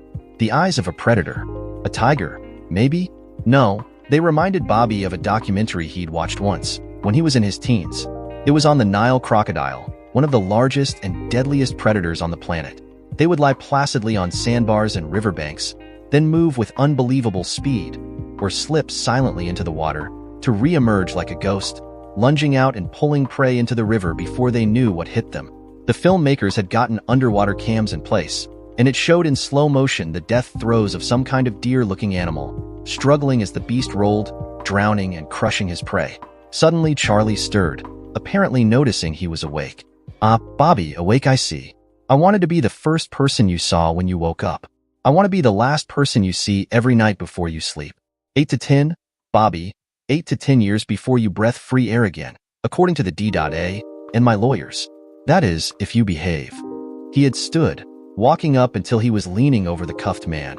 Bobby felt sheer terror, straining against the cuffs. Charlie bent over, speaking softly. "You arrogant little 304. First my wife and now my daughter. If you think you can screw with my family and get away with it, well, just wait. You'll see what it costs you. I'm to the point right now that I don't really care about the old 304 anymore, but you should never have touched my daughter. Bad mistake. Bobby, you broke her nose. Don't worry, you'll get to enjoy that feeling as soon as you're inside. Too bad, really. You're going to be very popular in prison. Giving head with a broken nose is going to be a little difficult. Bobby was struggling, trying to scream, but Charlie had a hand towel folded neatly, pressed to his mouth. Charlie continued in a calm voice as he struggled. "Don't worry, Bobby. We'll get you married off, and you'll be protected as long as you please your husband. I'll help out, after all. I want you to spend every day, as you're bent over a bunk or have you mouth stuffed full, thanking me for keeping you alive. Oh, and don't worry, I won't let them mark your face. Need to keep you pretty, after all. They can tattoo your but all they want, though. Maybe your arm. Everybody that sees you after you get out that knows anything about jail will recognize a mark. Know what you did while you were there. A status symbol, sort of. It'll mark you as a good 304, after all. You might even get a few propositions. I may arrange another marriage for you." Charlie leaned over until their faces almost touched. Bobby felt increasing pressure and realized he literally had him by the balls and was slowly increasing the pressure of his grip. Bobby was screaming into the towel, little whimpers slipping through, until the pain got so bad he passed out, his vision slowly fading. Charlie's face indeed the last thing he saw as he lost consciousness. Looking down, Charlie felt no remorse at all. Everything he'd told Bobby and more was going to happen to him. He'd see to it. He tossed the towel down and walked out, thanking the duty nurse as he walked by her station. He was still pretty much out of it. "I just wanted him to know that I knew it was the drugs and bore him no ill will. I'll pray for him." The nurse took it all in, thinking as he walked away what a saint Charlie was. She would never have forgiven him if it had been her daughter. Faith knew where she was immediately when she regained consciousness. Hospital smells are universal. She was surprised to see her mother sitting beside her, ashamed a little that she looked around keenly for her father. She touched her nose, remembering. Rose, sensing the movement, woke up, and the tears started. They talked, probably the most in-depth conversation they'd had in years. "I guess I'm like Dad in a way, Mom." "Why?" Rose looked at her daughter sadly, a single tear trickling down her cheek. "You think I haven't asked myself the same question 1,000 times in the last few months? I've seen 2 different therapists, and they've both said the same thing. The success syndrome.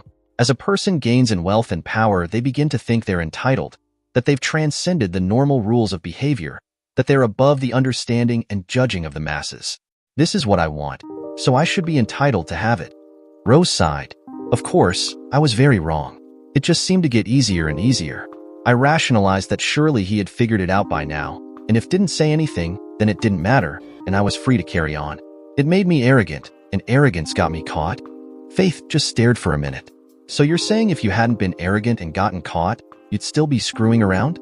If you liked it so much, why didn't you go for a divorce, especially after I got out of high school? They happen all the time. It would have hurt me, but I would have got over it a lot better than the situation we have now." Rose seemed horrified. "But I didn't want a divorce then, and I don't want one now. I'll change. Go back to being faithful. You'll see, I'll be the perfect wife again, if he'll just let me." Mom, snap out of it. Listen to yourself. Let it go, Mom. You got caught, and practically admitted you've been doing it for a long time. Dad is never going to forgive you, and you know it. Accept the divorce when he starts it, and move on. Have all the toy boys you want, without having to worry about getting caught. I remember my psych classes, and I bet part of the thrill you got out of your flings was the fact that you were putting one over on Dad. I bet when you were home and you and Dad got intimate, the pleasure you got from comparing him to your string of lovers got you off big time." Rose blushed deeply, and Faith knew she'd hit her mark. "Help us all out here, Mom. Go quietly. Don't make us gossip fodder. Leave us a little dignity." The doctor arrived then, and the conversation got discontinued. Charlie waited until he saw Rose leave before he went into Faith's room. He felt a small pang of sorrow. He'd loved Rose for a long time, and never in his deepest fears did he think he would find himself in this situation. He put a smile on his face and opened the door. Faith smiled at him. Even with the black eyes and the nose splint, she looked beautiful. "You just missed Mom." Her smile faded when he nodded his head. "I know. Are you ever going to talk to her?" "Yes. Soon, at a time of my choice, in a suitable location." Faith hesitated before speaking. "I know it's not my place to ask, but please don't be too brutal. Let it go, Dad. Let her go. She's not the woman you married and hasn't been for a very long time. You're only 55. Find somebody and live a happy life." For once, joy didn't fill his eyes as he looked at her. Faith was frightened. She had seen her father's dark side once, when she was 7. Her friend came into daycare, with a black eye and bruises all over her body. She told her father about it over lunch. Later in the afternoon, she saw her dad, Mrs. Wright. the chief care provider, and Juanita go into the office. Juanita's father was a new hire, an Hispanic from Costa Rica who had a drinking problem.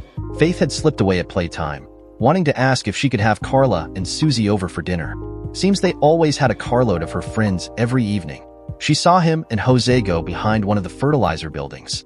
When she got there, Juan was out cold.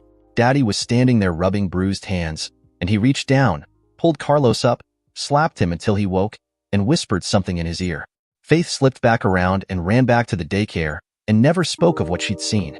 Mom did ask why he had a scrape on his cheek and a black eye. He told her he dropped a couple of bags of fertilizer, and she lectured him about letting the people he paid for that job to do and be more careful. Juanita missed almost a week of daycare before she came back, brimming with news. Her father was in the country illegally and had been picked up and deported. Her mother and the rest of her family were facing the same fate until Charlie stepped in, sponsoring them, getting his lawyers to pave the way for green cards. He even hired her mom to help with lunch and assist the teachers. When he found out she had been a second-grade teacher in her homeland, she ended up spending much of her afternoons giving basic Spanish classes to the older children. Faith lay back after his visit, remembering her childhood, realizing for the first time how many of her happy memories were connected to her father, her mother just a minor figure. She realized now her mother starting disappearing from her life just about the time she opened her third office.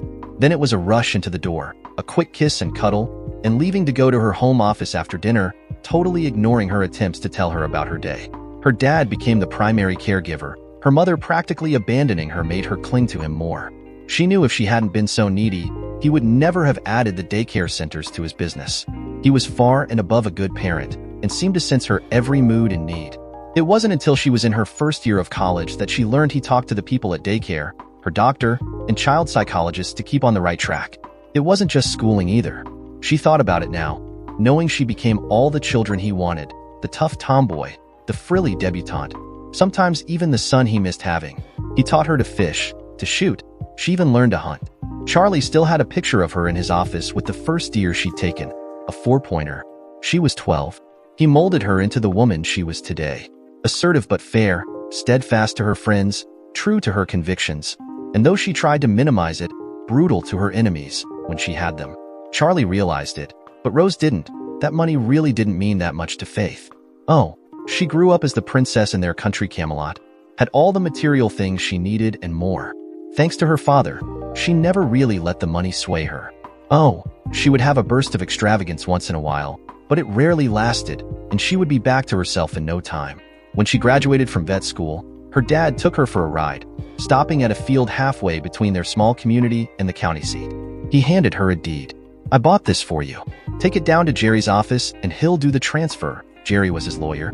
26 acres. It should be enough.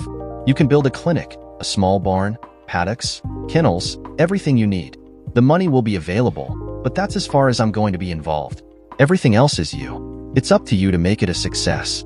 She was touched and grateful.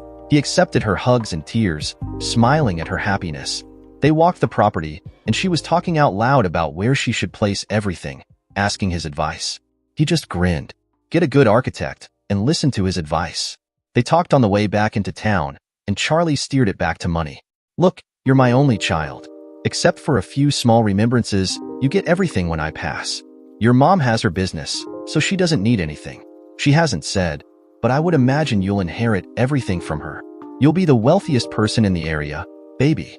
Be careful, the leeches and wolves will be circling. Keep a good head on your shoulders, and you'll be fine." Faith thought a lot about money while her clinic was being built. $800,000 when it was finished, and the deed was free and clear. She leaned on the lawyers at first, rarely consulted Charlie, knowing she wanted to do it on her own. When the clinic was staffed and serving customers, she stepped back, enjoying her place in life. The clinic was operating in the black by the 10th month. At the end of the first year, she had to add staff. Then she added more staff. She was turning down customers because she was at the maximum of what she considered superior care for her customers. Briefly, she considered adding another clinic, then thought of her mother. No, she decided, this one was enough. When it came time for a family, she wanted to be there for her children. Faith knew that when she found a mate, he would have to be a strong person to be able to deal with her own forceful personality. So far, no one she dated fit the bill. The two private investigators met again at the end. 10 weeks of pretty intensive investigating. They turned a few stones and had found 5 lovers going back 6 years. Chuck looked at the last 2, frowning, glad he didn't live in that area. You know he's going to flip when he reads this. I know I would. Chuck nodded. You're right, but this is what he paid for, and this is what he gets. I for one don't intend to hold anything back. Damn sure don't want this blowing back on me. Me either. Let's make the call. They met in Chuck's office. After assuring the client they did not work together, but came pretty much to the same conclusions independently, they handed over their findings, both on disc and hard copy. It came to 4 bankers' boxes, filled to the brim. The client sat, impassively, as they gave their reports, thanked them for their efforts, handing them checks, and left. Both privately were glad to see him go, making mental notes to keep an eye on the papers and television. Charlie went back to the farm, took the files out, made a pot of coffee, and started reading, keeping calm because except for the names it was what he had steeled himself for, until he got to the second most recent lover. Then he lost it, screamed in rage, and threw his coffee cup through the drywall. His hands literally shook for a few minutes, before he willed himself into stillness, setting his face into a bland mask, and started thinking. Rose sat at the conference table, her hands shaking so bad she tried gripping the edges to keep them still. It was finally here, the sit-down with Charlie. Knowing her chances of a happy ending were almost impossible, she continued to hope. On his insistence, the lawyers were left outside. He wanted the last episode of the Rose and Charlie show to be private. Charlie had to admit, she was looking good, easily passing for 15 years younger. Her skirt, while conservative, was a little short. Another ploy.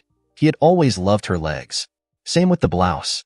It was appropriate to the blouse, just sheer enough to give a hint of the almost sheer bra she wore underneath. Her hair was styled in a way she hadn't worn in years, one she knew he favored. He had to appreciate her effort. She rose to embrace him, but he moved to the other side of the table. Not a good sign, she thought. Still she greeted him brightly. Hi, Charlie. How are you? He answered her cordially. Well, as can be expected, Rose. I have to say, you really went all out today, didn't you? I appreciate it, but then you've always looked good to me. Rose preened. Yes, obviously I dressed to please you. Well then, thank you for your effort. He placed the thick packet on the table. Rose frowned. This was not going the way she'd hoped. He sighed. It was time for the tragedy to perform the final scene. If you remember, I asked you why, for how long, and how many lovers you'd had. Charlie held up a slim folder. Right here is what you sent me. He opened a really thick folder. This is what my investigators found. Shall we compare, see how well they match? Rose swooned a little. The loud noise only she seemed to hear had to be the door slamming on her marriage. She waved a hand when she recovered. Don't bother. You knew when I sent it to you I was lying. Why beat a dead horse? Charlie ignored her, reading off the name of her last lover. Bob Walton, 40, married, 4 kids. Owns an insurance agency that you switched your office coverage to after your first session. Ever wondered what your lovers thought of you? Listen to this. He hit a button, and a CD started playing. Yeah, I screwed her. Pretty damn good for her age. I had fun, once I got past her wrinkles and gray roots. But without the business possibilities, in a bar maybe, there would have been no way. The term cougar is a kindness. More like a saber-tooth, about to go extinct. Rose recoiled in horror at her description. Before she could recover, Charlie continued. Pretty rough, huh? I stopped by 2 weeks ago, had a little chat. He got so upset he lost his lunch. I told him I was going to open an office either right beside his, or across the street. If he offered coverage for anything at say, $100, I intended to offer the same coverage for $50, if I had to make the shortfall up out of my pocket. I'd give them an even bigger discount if they dropped him and came to me. Charlie half smiled, remembering. It was kind of pitiful watching a grown man cry and beg. I struck a deal with him. I told him if he got his wife down to the office and confessed the affair to her, I might not treat him so harshly. It was horrible, Rose. She brought her 5-year-old because he said it was an emergency. I took the child out to one of his staffers and had them take her for ice cream. To see her pain as he confessed nearly broke my resolve. She begged me, there at the end, not to destroy him, to think of her children. I thought that was telling. Her children, not ours. Rose had her hand to her throat, cringing at the monster before her. Don't worry, Rose. I didn't open an agency. I hear they're separated now. He's living in a back room of his office. Maybe they'll get back together. Who knows? Charlie shuffled papers, spoke a name. He'd gotten the man fired, and mostly blacklisted. He moved 400 miles away and started over. He was already divorced, Rose. Seems you were just one of many. I really hope you use protection. I got checked out 2 months ago when it hit me. Still clear, but you know, AIDS and such have a much longer incubation. Rose didn't have the nerve to tell him she had a doctor at one of her out-of-state offices that screened her once a month. She noticed, after the meeting was over, that he missed one. Thank God. It could have gotten really intense. But then again, it wasn't a full-blown affair, just a drunken 2-day hookup. He went on until he got to her trainer. I kind of liked him, Rose. He didn't lie, didn't try to weasel out. Listen, she started it, came on to me. I had just come out of a pretty bad breakup. She cheated. Not me, and I was feeling a little insecure.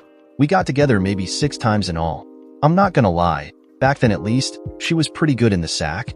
I know how this works, mister. Rumors have been floating. If you would, I ask one small favor. I'm in this business with 2 partners. If you destroy me, you destroy them, and they've never even met your wife. Let me sell out to them, protect them, then I'll take my wife and disappear. I'm going home as soon as you leave and tear apart my wife's world. She has a good job, one she loves, one she has a pretty good chance of reaching the top in. If she decides to stay, I'll understand. I need to tell you this now. I don't know you, really don't like you for what you're about to do, but Rose spoke really highly of you. She even came by a few weeks ago for advice from a friend. I told her to let you go, but I don't think she listened. Stop with me. Don't try to extract any more revenge. Even now, I bet it's changed you into something less. Don't beat yourself up anymore. Try to get some peace in your life. Know what, Rose? He was right. Destroying those guys didn't give me more than a few seconds of satisfaction, so I stopped and left the trainer alone. Destroying them didn't make you Infidelity any easier to take, so I'm done. It's over. Those descriptions they gave of the woman they slept with didn't remotely mesh with the woman you were at home. You've done it so easily for so long I would never trust you. Never. Jerry has the paperwork. It's pretty cut and dried. You keep everything you've acquired from your business. I keep everything from mine. It's all in the prenups anyway. You can have the house. The farm suits me just fine. No ghosts lurking in the shadows. No memories tumbling out of the closets. My will has already been changed, and Faith gets it all now. You don't need it. I had your finances investigated. Congratulations, Rose. You were always good with money. We're done. It will be a long time before I look at another sunset and not think of that night. Before I go, you have the floor. Anything you want to say now. He waited, patiently, while she pulled herself together. I'm so sorry, Charlie. Even now, I don't understand myself, why I did the things I did. I still want a life with you, but I know that isn't possible anymore. I wake in the night and reach for you, and when it comes back to me I cry all over again. I'm going to make you an offer, one I've thought about a lot. I won't fight the divorce, you deserve it, but if you need me for anything, call. Anything, understand? I want your promise that if you haven't found someone in 2 years, you consider dating me again. No strings, no promises, just 2 strangers trying to see if they're compatible. Can you promise me? No, Rose, I won't promise that. I will promise when the time comes. I'll think about it. That's the best I can do. Goodbye, Rose. Charlie left her, crying at the table. Jerry and her lawyer had spent their time going over the agreement, and both thought it was best for everyone. Rose didn't even read it, just signed where she was told to. She called Faith the next day, and she came out and spent a week with her, holding her while she cried for the first few days, crying with her at times. She would slip away now and then, to visit her dad at his office and farm. He got misty-eyed at times, but seemed to be holding up well. Faith knew, though, that his pain was far deeper than her mother's, and watched him closely. So there it was, country Camelot destroyed, the king betrayed. But time marches on. Rose threw herself into her business, and in 6 years had doubled her offices. She played openly now, there was no reason to hide anymore. She still favored younger ones, but now she knew what was going through their heads and used them strictly for her own pleasure. At 61, she surprised everyone by marrying a man almost 70. She so gave her old home to Faith and moved into his modest mansion. Rumor floated in her offices that even though they seemed to be in love, he had performance problems and didn't object if she had discreet encounters now and again. Faith would check on her father sometimes, but she had a business to run and had met someone. He sold vet supplies, mostly mail order online, but every 3 months he spent a week or 2 traveling, touring the facilities he serviced to see if they required more or different products. He was tall, good-looking, with a soft manner that both animals and people, and he seemed incredibly strong. Faith was working with a stallion that could smell a mare in heat, and was behaving badly. When he lifted his head up, he pulled her off the ground. The stallion was about to take off when an arm shot out and gripped his halter. The horse tried to toss his head, but the iron grip held him steady. The man was talking the whole time. Realizing he wasn't going to get his way, the stallion quieted. She had Nancy and her groom come and take him back to his stall. "Thank you," she said, holding out her hand. He was pretty worked up there. Carmela is in heat, and he can smell it. I would have lost control of him for sure. "I'm Faith." "Charlie," he said, watching an odd expression flit across her face. "And don't sell yourself short. The halter would have had to break before you let go." Besides, he grinned, still holding the hand she had offered for a shake. "It isn't species-specific. Look at the fools men turn into when they meet someone they're attracted to." Faith colored a little bit, realizing he still had her hand. His handshake was firm but not threatening, and she could feel the heat. He reluctantly let go. "Nice to meet you, Faith. Now if you'll excuse me, I have to go do my job." He walked into the clinic, smiling. His gait was like his personality, strong strides that ate up ground, confident in where he was going. Faith finished her rounds and was slightly irritated to see her administrative assistant at the counter, lightly flirting with the stranger. And here she is now. "Faith, meet Charlie. He supplies most of our materials. He visits from time to time. You were off delivering a colt the last time he was by." "Charlie, meet Faith, owner and head vet here." "We've met," he said, holding out his hand. "How about some lunch? I'm new here, so I don't know the good places. We can write it off." A salesman schmoozing the owner. Heather waited for the boom to go off. She'd seen her shoot down every man, customer, delivery guy, salesman, who had asked the same question. Shock didn't begin to describe it when she heard Faith ask him to give her a few minutes to freshen up. She approved of his company car, an F-150 with a locking top for the bed. He saw her look. "I can't stand little cars. This way I have room and can pack a whole bunch more samples and paperwork." That led to a discussion of various new meds on the market, and he surprised her by telling her his company had brochures that offered information about any procedure or surgery they performed, but also ones she could give away, giving tips on care and what diseases their specific pets may fall prey to, and what warning signs to look for. They pulled up to the diner and parked beside a truck that looked very similar. An F-250 equipped almost exactly the same. Faith grinned. She took his hand and headed straight for a table. A man in late middle age was there with a much younger woman, obviously pregnant and talking a mile a minute. She stopped talking as they walked up. "Hey Carla, one more month to go?" "Carla, Charlie." She turned to the older man. "Dad, meet Charlie, future husband, and Charlie, meet my dad, your future father-in-law." Everybody but Faith were caught with their mouths hanging over. "Gotcha. Seriously, Charlie, meet my dad. Dad, meet Charlie, my lunch date. What's the special today?" They all settled down. Carla and Faith talked baby almost non-stop, while the two Charlies talked about a wide range of things, coming to business last. Charlie Sr. was seriously interested in carrying a line of do-it-yourself pet care products, and when Charlie the Younger found out he owned 4 possible outlets for his products, he was stunned. Faith slapped her hand on the table, catching everyone's attention. "Enough about babies and animals. What's on the dessert menu?" "Mary made banana pudding, but it's almost gone. I reserved one for Carla and myself when we came in, but you guys might be out of luck." Charlie Sr. said it grinning. If Faith found out Mary had banana pudding before she sat down, she would have ordered every serving she had. Faith was deeply disappointed. Mary made the best banana pudding in the state, even had the state fair ribbon to prove it. She had one more large serving, which she gave to Charlie instead of Faith, teasing her. Charlie promptly handed Faith a spoon, and they shared. He even let her eat most of it. The next time he came through, they again had lunch sans Charlie Sr. It was his week to travel. Carla had a son, and it was her first trip out to show him off. He wouldn't stop crying, so Charlie took him from his panicked mother and walked him around, crooning to him softly. In 3 minutes, the Bobby had stopped, and in 5 he was asleep. The diners watched, amazed and amused, as he gently placed the child back in his carrier. Noticing the looks from Carla and Faith, he grinned.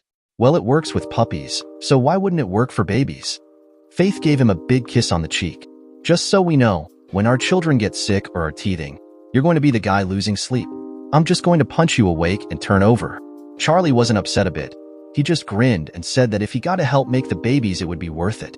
Faith flamed red while Carla and another woman giggled. The third time he passed through, it was lunch, dinner, and a pretty good makeout session.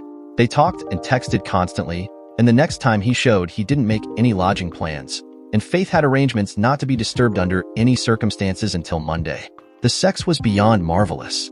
He worshipped her like a goddess, and she discovered all his erogenous zones, especially his triggers.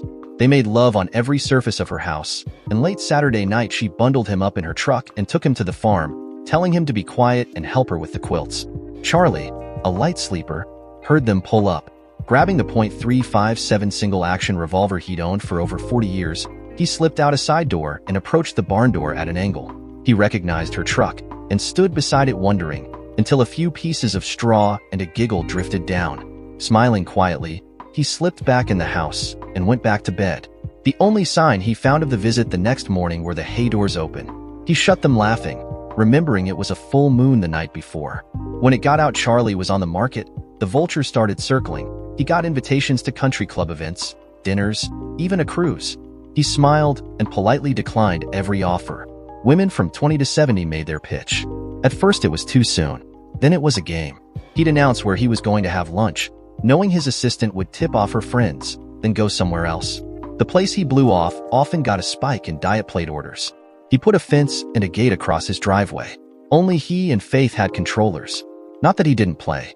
He dated pretty regularly while at his out-of-town locations. He was so struck by one he actually took her to the farm. 2 weekends later he heard her on her phone, describing the changes she was going to make to the place once she had him hooked. He never dated her again. 10 months shy of his 60th birthday, there was a buzz at his gate. He was a little irritated at the interruption and was a little short on the radio. "Who is it?" "It's your cousin Cindy." "Open the gate quick. My car might quit any minute." "I can't recall a cousin Cindy." "Not by blood, by marriage. Devin's wife." "I got kids out here. You gonna let me in or what?" He frowned. Devin was one of the few people who tried to screw him, but she didn't say anything about him, and she did say she had kids. He opened the gate. A discolored old minivan, knocking and wheezing like every sound was going to be its last, pulled beside his truck. 3 kids poured out, asking where the bathroom was. A young girl about 13 emerged, and his mouth hung open. She was a dead ringer for Faith when she was that age. She was holding the hand of a 3-year-old girl. Cindy emerged last, obviously scared now that she was here. Then she squared her shoulders. "I'm not going to lie. I'm at the end of my rope here. Devin did the same thing to me he tried to do to you. Except he got away with it with me. He took the good car and every dime of money he could grab and disappeared. The only reasons he couldn't take off with my rings were because they were still on my finger. I managed to pull them off and hawk them. I didn't need them anymore, and we needed gas money.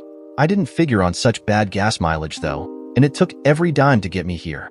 The little girl was fussing, and the 13-year-old asked Charlie point blank if she could have some food for the baby. He was stunned to find out none of them had eaten anything since lunch the day before, and it was dinner time now. He walked them all in the kitchen. "I got cheese and crackers. Give them that to snack on. Give little bit here some cereal. It'll fill her up quicker. Your mother and I will see to supper." He had a pork loin he was about to start smoking. Instead, he sliced it up and started grilling. One of the neighbors had left him a dozen ears of corn, and he got them on the grill. He put Cindy and Faith to making tea and lemonade. Cindy found a head of cabbage and made slaw. Faith microwaved some potatoes, and in 45 minutes everything was done. He felt fury at his cousin as he watched the kids gorge themselves, afraid of where their next meal would come from. After they were all sated, he walked down to the barn and made a phone call. They had a new county sheriff. John Goines was a retired FBI agent. Impeccable credentials, he was just cursed to be a Democrat in a strongly held Republican county. Still, he did surprisingly well against Sheriff Andy Rogers the first time. Maybe next election people would be ready for a change. 10 months before the election, Charlie paid him a visit. Blunt and to the point, he asked him if he was considering running again. "I want to, but I don't know if I'll have the support this year." "Look me in the eye, John. Tell me you're a good man. One that will uphold the law fairly. A man that would never stab a friend in the back." "I'm your man, Charlie." "I don't want you to be my man, John. I want you to be the county's man. I need you to talk to these boys I brought along and get back to me. All I ask." He got in his truck and left. Seems the guys he wanted John to talk to were campaign planners, used to working on state or higher level campaigns. They walked him through what he needed to do. John looked the plan over. "This is going to take a lot of money. Money I'm not sure I can raise. It's been taken care of. For different organizations have already made sizable contributions, and more will come, as well as individual donations. Money is not your worry." "Why is he doing this?" If he wants a puppet, tell him I'm not interested. He didn't say.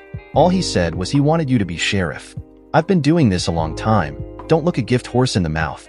I think it might be something personal between Charlie and Andy, but I'm not going to ask or dig unless it affects your chances of winning election. Now, pay attention here. Suddenly billboards popped up everywhere. Sheriff Andy wasn't worried. He'd beaten John Goins before. Then, people he had counted on, people that weren't even Democrats, came out in support of his opponent. Andy still wasn't worried. He had a secret weapon, Charlie Barton. He'd poured a ton of money into his last campaign, personally talked to a lot of swing voters, pulling them into his camp. Yeah, it might be a little tighter this year, but he still wasn't worried. Nobody in their right mind would run against Andy in the primary, and John won his easily, outdistancing his closest opponent by over 10,000 votes. Charlie still hadn't come forward. Andy, more worried than he would admit, decided to go see him. Charlie was waiting for him on the porch. Andy was surprised to see kids in the side yard, playing on what looked like a brand new swing set. He had a small girl on his lap, rocking her on the swing, trying to get her down for a nap. A young teen girl hovered nearby, ready to take the child after she fell asleep. He called her over. She's out, Faith. Take her on in, and have your mama bring out a couple of glasses of tea, will you? Yes, sir, Charlie, she said, grinning. Andy couldn't get over the feeling he'd seen her before. He sat down on another rocker, thanking the woman that appeared with the tea. Good-looking woman in her late 30s, early 40s maybe. He waited until she left before grinning at Charlie. You old dog, you. She's a little young for you, don't you think? Charlie frowned. It's Devin's wife and kids. He left her high and dry, so she ran home. Right here is as far as she made it. I took him in for a while, and there's nothing going on. I don't think she even likes me. What brings you out and about, Andy? Andy took a sip of tea, smiling at how good it was. Well, if she can cook as well as she can make tea, you might want to keep her around. When Charlie remained impassive, Andy got to the point. Johnny Goins has a lot of momentum going, Charlie. It's to the point he's got serious juice. It's time to pull out the big gun, Charlie. You need to talk to some of those boys, get them back in the fold. And I need a little money for the war chest. Them billboards and banners ain't cheap. Where the hell did he get money for television ads?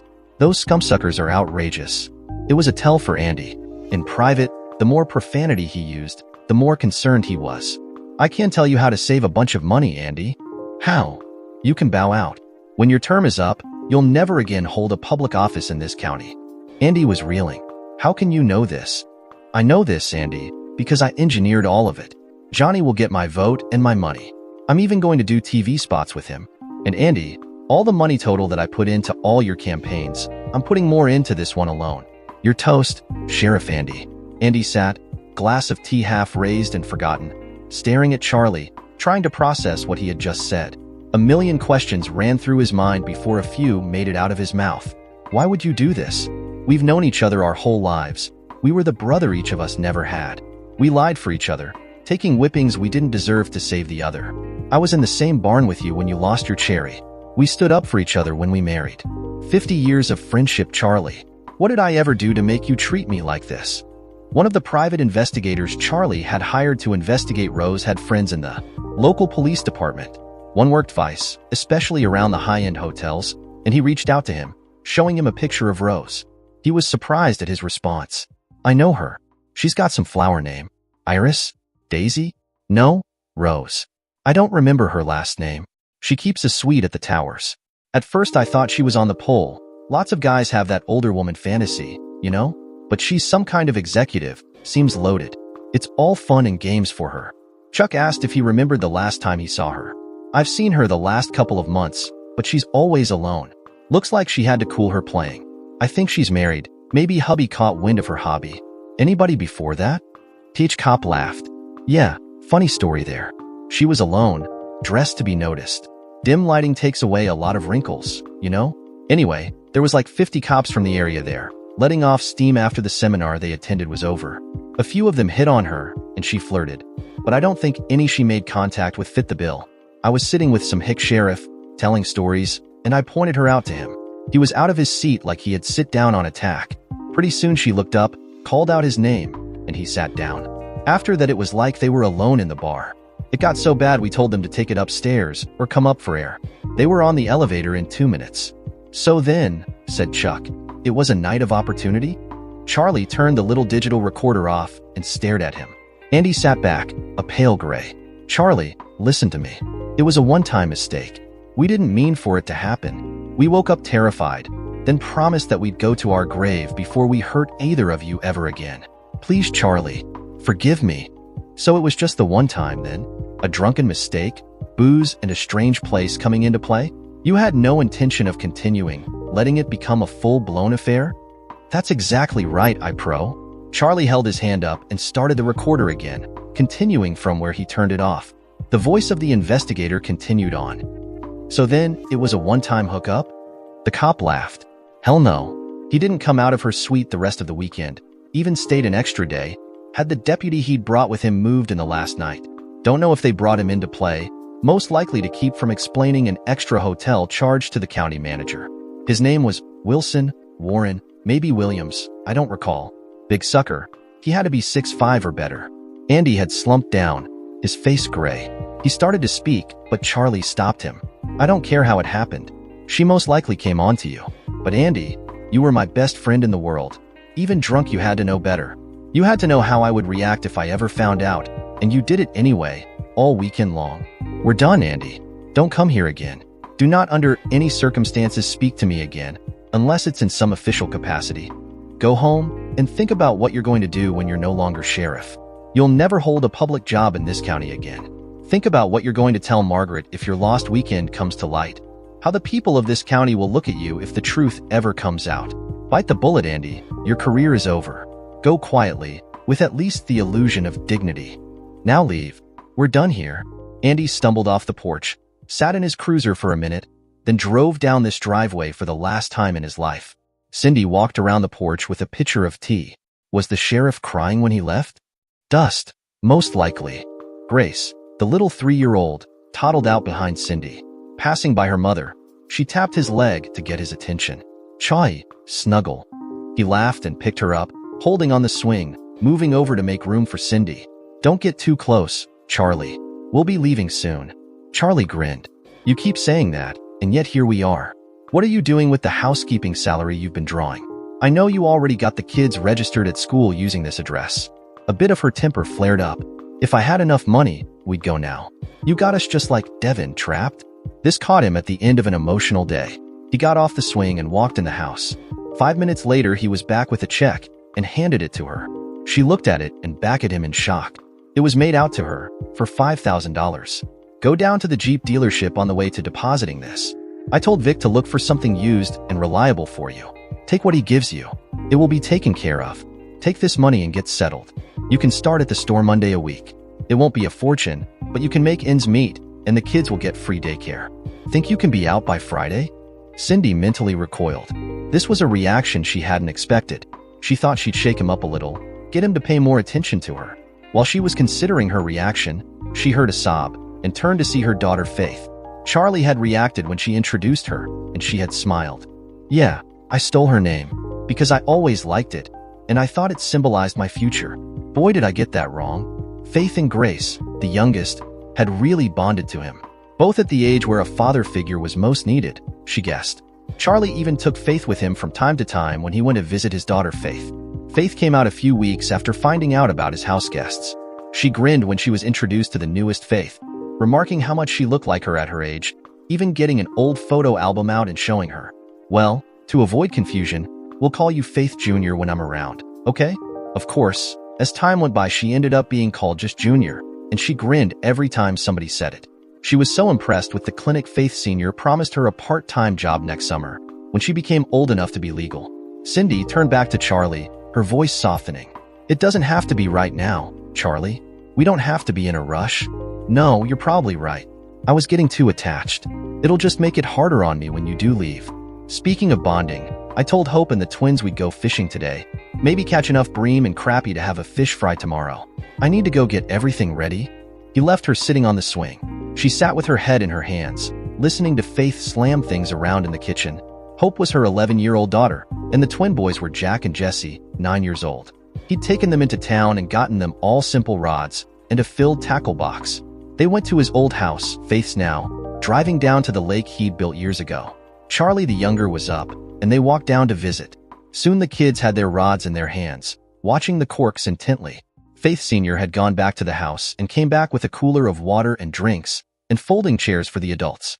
The only one who got to sit and relax was her. Both Charlies staying busy baiting lines and removing fish, patiently training the children, helping at the end as little as necessary. They stayed 2 hours, long enough to get more than enough for the fish fry. The twins were ragging Hope because they caught more than her, saying girls couldn't fish as well as boys. When the rod Hope was reeling in went double. After 20 minutes of anxious coaching from both Charlies, Hope landed an 8-pound catfish, dwarfing anything the boys had caught. Faith filmed the whole thing on her phone. Faith Sainwar told them that since they had done all the work catching the fish, they would have the fish fry at her house on the patio. She saw her father flinch, and she got him to the side. Past time to let go of the pain, Dad. Time to make some new memories. Bring the rest of our new family by tomorrow. Turn them loose on the patio. In a few years you'll look at it and remember things like the spot where Jesse threw up from eating too much ice cream, or where you watched your first grandchild take their first step, or where you look at the girls in sundresses instead of shorts and realize Junior and Hope aren't little girls anymore. He smiled before sobering. That's a beautiful dream, baby, but they're moving out soon. It's for the best. She's a young, beautiful woman. She needs to find a man her age. It wouldn't be fair to hold her back. Faith took a swing at his head, and Charlie stepped back, the smack landing on his arm. What was that for? For being a big dummy, that's what for. They talk to me, you know. Cindy has even called wanting to know your favorite foods. Ever notice how wonderful your meals always are? Junior has told me some things about their life. Devin was not a good husband or father. They were at the end of their rope, and God landed them in the driveway of the one man who needed them as bad as they needed rescued. Now suck it up. Stop dwelling in the past. Enjoy the future. It was always your dream to have a large family, Dad, and God gave you one. You gonna piss him off by refusing his gift? He stood, stunned. Really? Faith pushed him towards the door. Go. Take your kids home and clean them up. We'll clean the fish. Get ready for the fry. And Dad, I expect the whole family. You hearing me? All of them. Tie Cindy up and throw her in the truck if you have to. She snuggled up to him like she did when she was a little girl.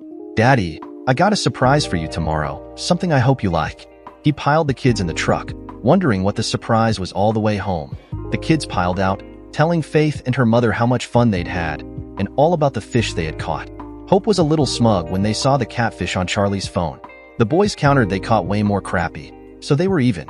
Hope was wise enough to let it go with a smile. After their baths and supper, the kids crashed.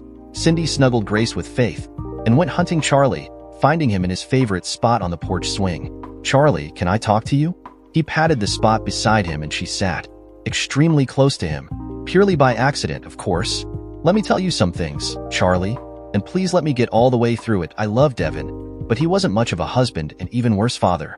You've showed those kids of mine more attention in 6 months than he did the whole time I was with him. When the cousins caught him skimming, you stepped in and made it right. But you weren't a fool, so you got him the loan through the banks, set his payment so low you'd probably be gone before it was paid back. How did he repay your kindness? He skimmed off even more and ran. The loan defaulted, robbing his kids of their inheritance. I'm just glad you ended up with his share of the farm and not a stranger. Charlie started to speak, but she stopped him. Hush now. It's taking a lot for me to say these things. If you interrupt me, I'll chicken out. As things got worse, I started dreaming about coming home. You think it's an accident I came here first? Of all the family I knew, you would be most likely to help me. And you were everything I thought you'd be. Kind, attentive, to the kids anyway.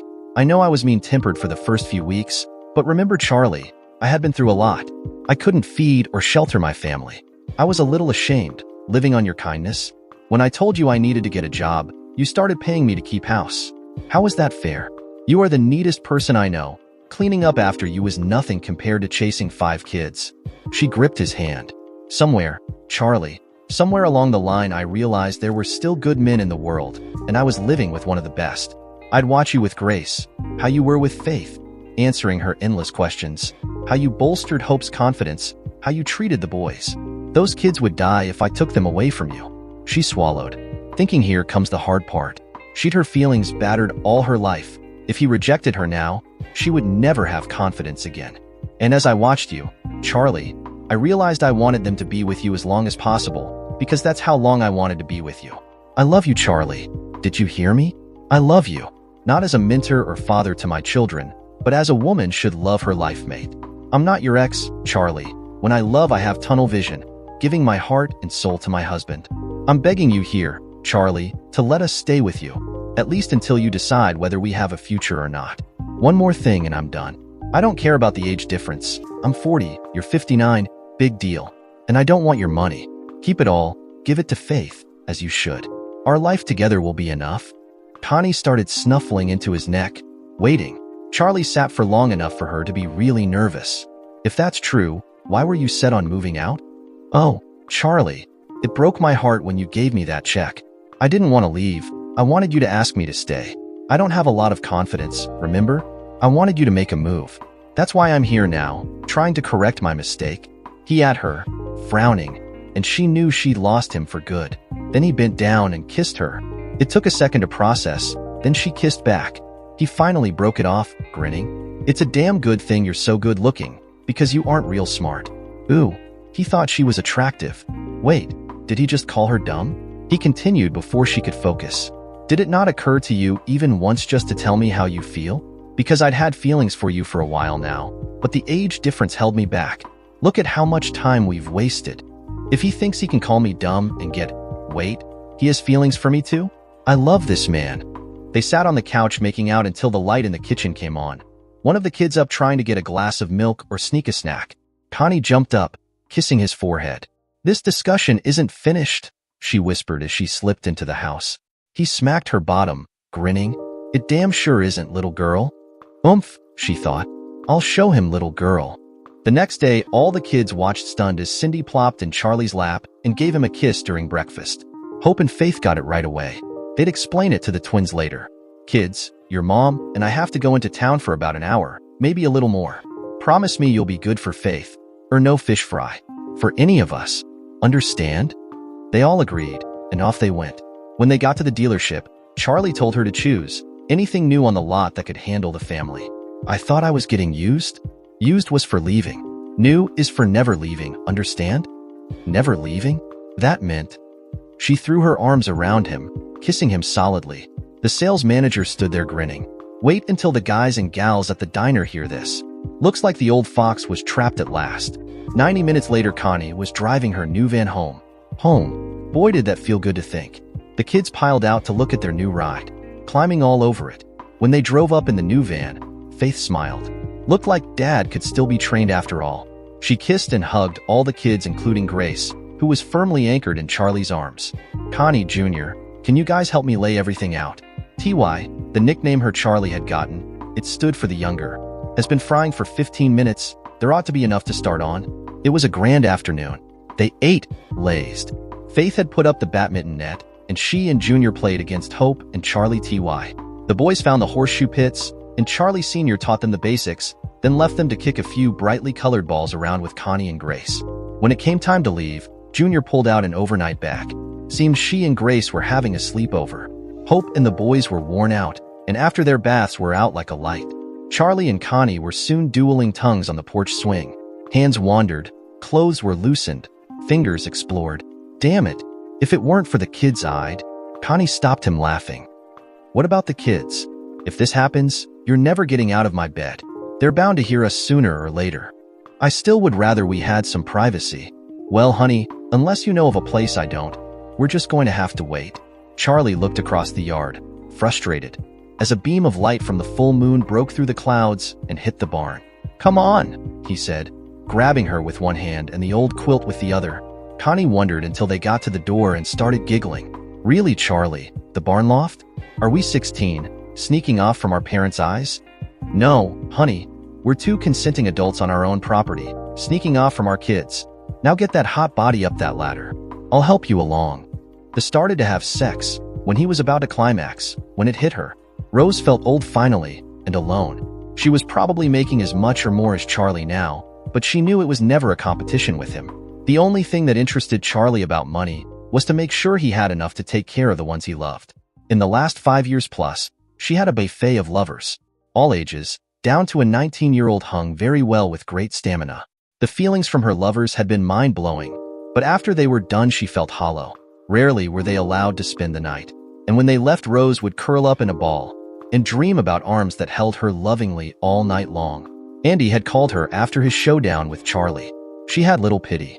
"You should have slipped out right after we screwed. We would have gotten away with it. You're the one who wanted to stay the weekend. You better hope he never finds out the truth about your deputy. I can't believe you talked me into a three-way." Anyway, Charlie is real fond of William's wife, so if he finds out for sure, he'll tell her in a heartbeat. The conversation went downhill from there, but it got her to thinking about Charlie again. She had seen him 3 times in the last 4 years, twice at funerals, and once in a restaurant at one of his out-of-town stores. She thought about going over, but he had a woman with him, and it was obvious it wasn't a professional lunch. Little displays of public affection from the woman put that to rest. Oddly, a pang of jealousy rose. She needed to keep her hands off my man. Then it hit her, he wasn't her man anymore, and hadn't been for 5 years. She needed to let her fantasies go. She slipped quietly out, leaving the cost of her uneaten food and a nice tip. Rose had approached him at the second funeral, making small talk about faith until they were alone. "Charlie, remember that offer I made you when we parted? It's past time. Have you given it any consideration?" He looked pained at the memory.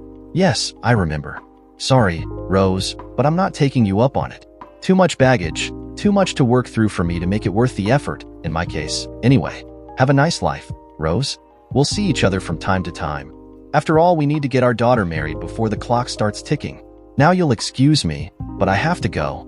She watched him stride off, and her heart broke all over again. He still looked good, still kept in shape.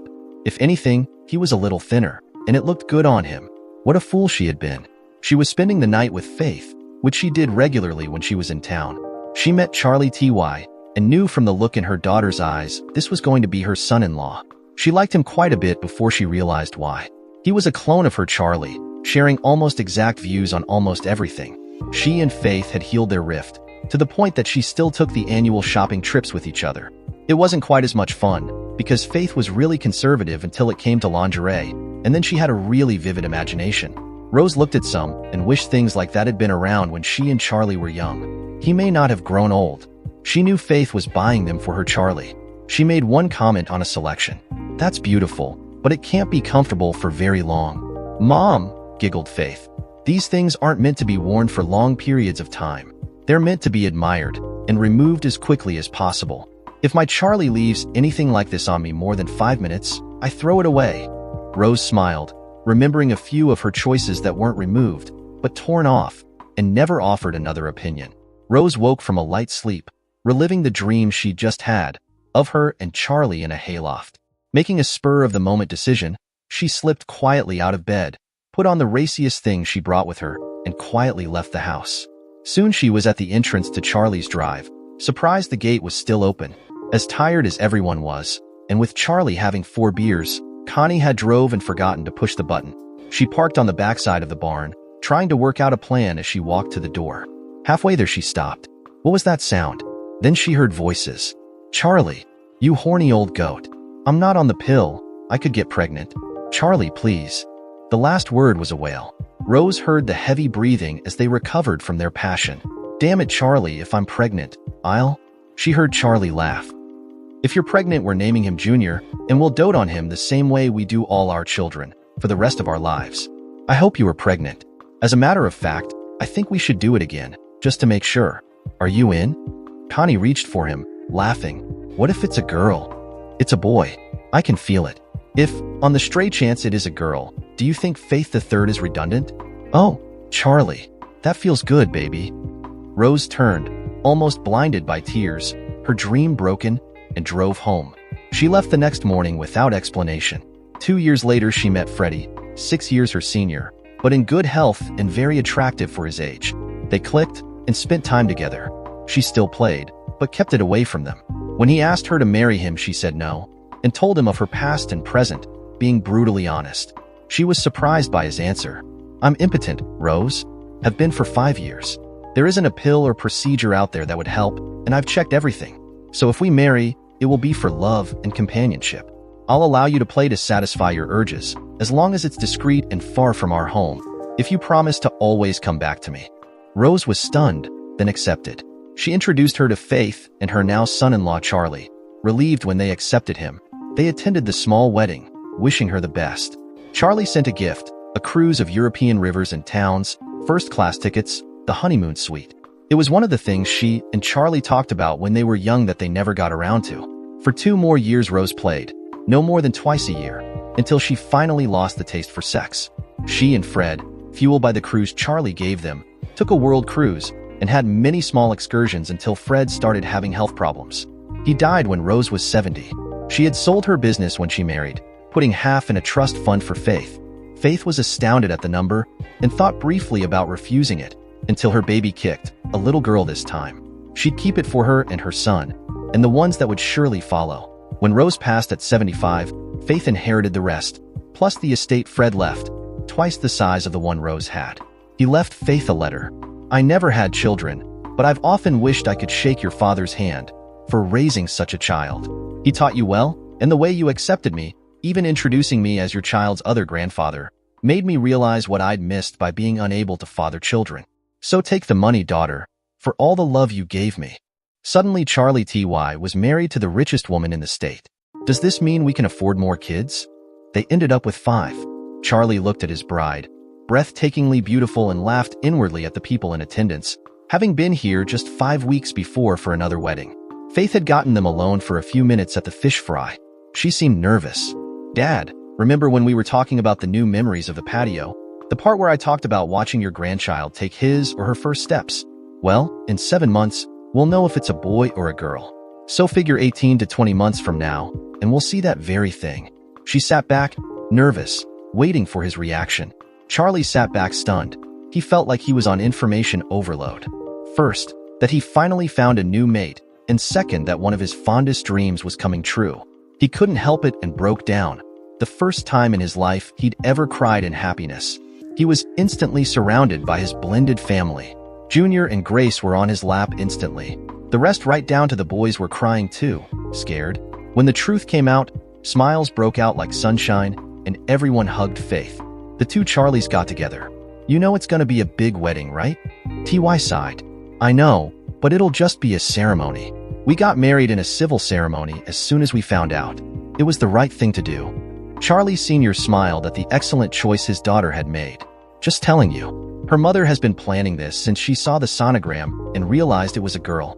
Rose was over the moon, but the timeline got her to tone it down a little. Nonetheless, 5 weeks later the little Baptist church overflowed as Charlie and Faith renewed their recent vows. The reception had to be held in the civic auditorium because of the number of guests. Rose was proud of Charlie for his answer when the preacher asked, "Who gives this woman in matrimony?" And Charlie said loudly, "Her mother and I do." Connie and her brood kept to the background, but she saw the interactions between her and Charlie and the kids and smiled a bittersweet smile. Looked like Charlie got the large family they'd always wanted. Too bad it was with someone else. Putting it behind her, she mingled. The sins of the past were forgotten, and people she hadn't spoke to in years sought her out. She found it telling that while Sheriff Andy's daughter was a bridesmaid, Andy didn't attend. Her mother was there, and Rose made sure they were never in close proximity. She also frowned when she saw that Amanda Williams and Carla Bishop were going to be bridesmaids, but apparently they didn't know. For weeks later, Connie came screaming into the living room, holding a strip of paper. The kids came rushing as Charlie laughed and Connie unloaded on him. "You horny old goat. I told you this would happen. You a-hole. 40 and pregnant. What are we gonna do?" She collapsed into his arms, crying her heart out. He raised her head and kissed her. "It means we're going to do what we set out in the barn. We're going to raise this child in love, treating him with the same love we have for the rest of our kids, okay? Of course, now I have to marry you. The crosses I bear." He gave a big dramatic sigh. "When she comes along, you're taking your turn with the diapers and the teething and the colic. And you're going to be a sports dad, but don't worry, the ones we got now will have you pretty well trained by then. And how do you know I'll marry you? I think I'll put it to a family vote, and you're excluded. Kids, how many of you think it would be a good idea for me to marry this old goat? Could you put up with him while you grow up? I know, he's pretty old, but he's in good condition. If we watch him like a hawk, keep him away from bad things, he might last a while. What do you think?" She counted hands. "Well, it looks unanimous. So, old goat, you're stuck with us. No backing out now." "Wait," cried Faith. "It isn't official yet. He hasn't actually asked yet, and I don't see a ring." "Really, Dad? This is how you want to start out?" Hope giggled, mimicking Faith. "Yeah, really, Dad?" Grace, not understanding, copied her sisters. "Dad?" Charlie laughed, long and hard. standing up and dumping Connie in the floor. "Boys, help you poor old pregnant mother up. The daughters and I have a shopping trip to make." Soon Charlie and the girls, including Grace, were headed to the jewelry shop. The owner, of course, knew Charlie and was surprised to see him come in with children, all girls. He was even more surprised when he told him the purpose of the visit. "Jack, what you got in the way of engagement and wedding rings?" "I got a pretty fair selection, Charlie." "Who they for?" Charlie looked surprised at the question. "Why, they're for me, Jack. Or more correctly, they're for the woman I'm asking to marry." "Now, what you got?" They looked at every high-end set and solitaires he had. The girls even tried a few on. Seems Faith was the same size as Connie. They finally picked a nice set, nearly the most expensive thing they had. Then Charlie surprised the jeweler once again. "Jack, you got matching bands to fit the girls?" "I'm not just marrying her. I'm marrying the whole family." He turned to the girls. "Would you like that? You can wear them on your pinky, look down, and know you're part of a loving family." The cheers woke Grace up, and a saleswoman helped him pick out a tiny ring just for her. She cooed as she looked at it on her tiny finger. He tried to get it off, but she refused, closing her chubby little fist tightly. They walked out, the sized rings on their pinkies, with a brightly wrapped box. The jeweler watched them go into the local steakhouse before flipping the close sign over. It was 11:30. He looked at the surprised saleswoman. "Well, come on. Which do you want, the diner or the sub shop? Do you want someone else to announce that the old silver fox finally got caught?" She grabbed her purse on the way out. "I'll take the sub shop, you take the diner. And I probably won't be back until 1:30. Jack nodded. "Good idea. See you then." They went out the door in different directions, almost running. By the close of business that day, almost everybody on that side of the county knew about the engagement. Charlie and the girls enjoyed the meal and the stares. Seems someone bolted out of the sub shop and ran in, whispering "Toddy hostess." Soon the whole place was abuzz. Finally, one of the oldest ladies in the restaurant approached him. This woman had been his babysitter, had taught him to play the piano. He still played. "Is it true, Charlie?" He started to tease her but stopped. Give her her little victory. "Yes, it is Mabel. Let me present my new daughters. This is Faith. This is Hope, and this little one is Grace. They'll all be needing lessons. Do you think you might have a spot for them? Got a couple of boys too, but I don't know if they're interested. I'll give you a call. Now, Mabel, it's time for me to take my girls home. See you later." Charlie thought it was the fastest he'd ever seen a 76-year-old woman who was supposed to have arthritis move as she made a beeline to her cronies. One thing became clear as they were rolling down the highway. In all the excitement, no one thought to ask who he was marrying. Bet that would drive them crazy. Connie and the boys were waiting on the porch. Connie lit into him as soon as he stopped rolling. "Listen here, old goat. Just because you buy a ring doesn't mean I'm going to like it. I might not want—" "Oh my, that is so pretty." Charlie dropped to his knee. "It's yours, little girl, or it will be as soon as you say yes. Connie, will you marry me?" "Yes."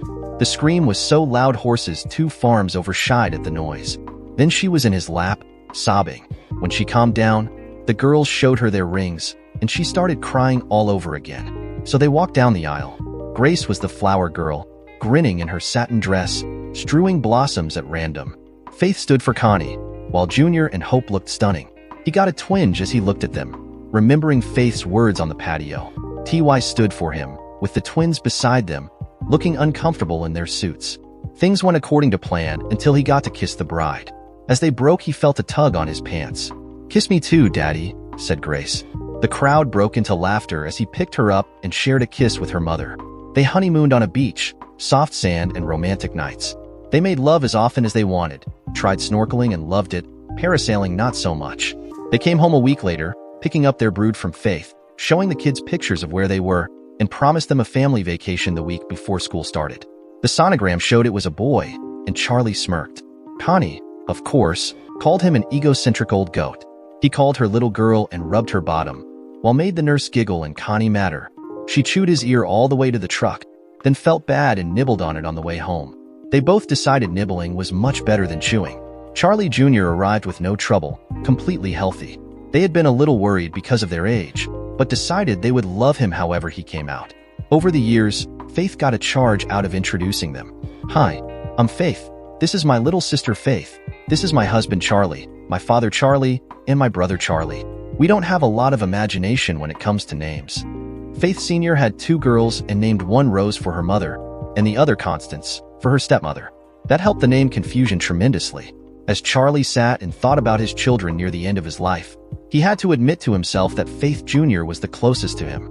She worked one season for her sister, before deciding she didn't like blood and sick animals.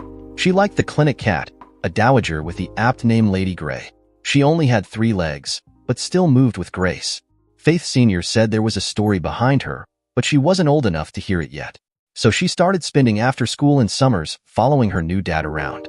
She worked in the garden centers part-time, learned the hardware business from the ground up. She was in accelerated classes in school and would graduate at 17, already accepted into 4 schools with excellent business programs. She was his heir apparent and would be taking over from him when he stepped down. Hope, it turned out, had a knack with plants. At 13, she had talked Charlie into buying her a tiller and giving her a plot of ground, and much of the family food came off it. Soon she had talked him into buying a breed of almost extinct sheep, part of a conservancy effort. She followed that with the threatened marsh pony, which brought the boys into the fold. Between them, they have one of the most respected breeding programs in the country.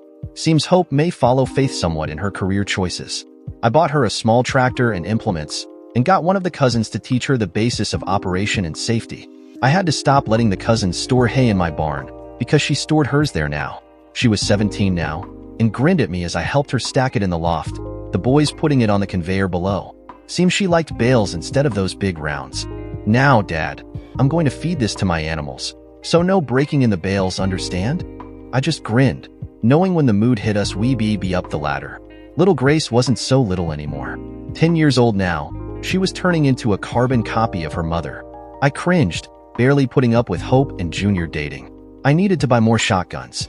Grace was a piano prodigy, playing complex pieces far above anyone in the area. 4 states away wanted her to board there while she learned, but she refused, compromising by spending half her summers there. I knew as she grew and became more comfortable, it would only be another year or 2 before she made the move. I hated it, but wouldn't begrudge her talent. That left Junior, barely past toddling. I'd have kids around until I passed and enjoy every one of them. With the money I'd accrued, they would all be set for life, but I put it all in trust funds for them, with conditions. They had to graduate college. If they didn't, it added 5 years to the terms of the trust. And they all had to hold jobs and live within their means for 2 years before the trust became available. I apologized to Faith Sr. for depleting her inheritance. She laughed, saying her mother would make up any shortfall, and who was she to deprive her brothers and sisters of their share? The truth finally came out a few years after Sheriff Andy lost his re-election bid, and his wife left him. He was working for a private investigator 2 states away, making good money until he had to start paying alimony. He remarried several years later. It lasted about 4 years when he discovered her cheating by accident, while investigating someone for suspected infidelity. He was screwing around with Andy's wife. They divorced, and he never remarried. When Amanda found out, she divorced him, not just for that, but for another affair she just caught him in. It was with an ADA, and when a case went south because of the relationship, the new sheriff fired him. Oddly, a year later, Amanda started dating John. He was 12 years older than Amanda, but she caught Charlie at lunch one day, told him about it, and grinned. Apparently older guys are a lot more trustworthy. They married when she was 38 and he was 50. Carla and her husband lived together until death took him 48 years later. She never remarried, retiring as chief detective for the county and coming out of retirement 2 years later for sheriff after John retired. She won and served 2 terms before retiring for good. Charlie passed away 2 months after his 79th birthday, 4 weeks after watching his youngest son graduate from high school. Cindy never remarried and joined him 15 years later, laid to rest beside in the Baptist cemetery. Rose had chosen to be cremated, her ashes mixed with Fred's, and poured into the ocean off one of their favorite vacation spots.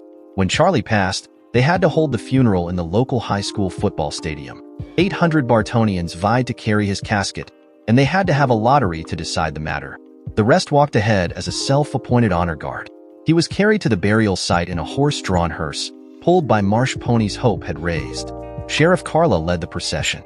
There was an unofficial registry, and as far as can be determined, Charlie had funded close to 1,000 kids deserving college educations. That wasn't counting the numerous Bartonians he'd funded. In attendance at his funeral were 7 members of Congress, 2 governors, multiple state and all local office holders, 5 agents of the FBI, 29 police officers of different districts, and an assortment of teachers, lawyers, scientists, and business people who owed almost everything to his generosity. There were also several movie and television stars, all because of Charlie. His ruthlessness against his enemies never came to light. For one, because no one would believe them, and for another, they were closely guarded secrets. Bobby Peterson woke up to a pounding headache, touching his nose and groaning. It was his welcome to prison present, as Charlie had promised. He couldn't believe the judge gave him a sentence that meant he wouldn't be up for parole for 12 years. He got 18 months added for breaking the cat's leg when he threw it. What a holes! It got worse when he found out he was going to serve his time at Rockwell, a supposedly medium security unit with the worst reputation in the state. He'd been inside for 12 hours before his nose got broken, spent another day in the infirmary before being assigned a cell. The man was huge, 6'8" and 300 pounds, mostly bulging muscles. He backed Bobby into a corner when the guards left. Here's the deal. Someone I'll never know is making sure my mother has the health care she needs and a decent apartment as long as I keep you in line. So listen close. You're my 304 from now on, until I leave. You do what I say, when I say it, and you don't talk back. It would be very bad if you talked back, and I can beat the hell out of you anytime I want, as long as I don't touch your face. You will let your hair go long, and one of the older 304s will teach you how to use makeup. You gonna be my 304, you gonna look like a 304. Now, get those clothes off and crawl over here. You need to show your new daddy how special you are. Bobby sobbed softly as he disrobed, then dropped to his knees and crawled over. In 6 months, Bobby looked so much like a woman there were actual fights over him. His daddy pimped him out every once in a while, and the inmates made a game over tattooing their gang signs onto his body.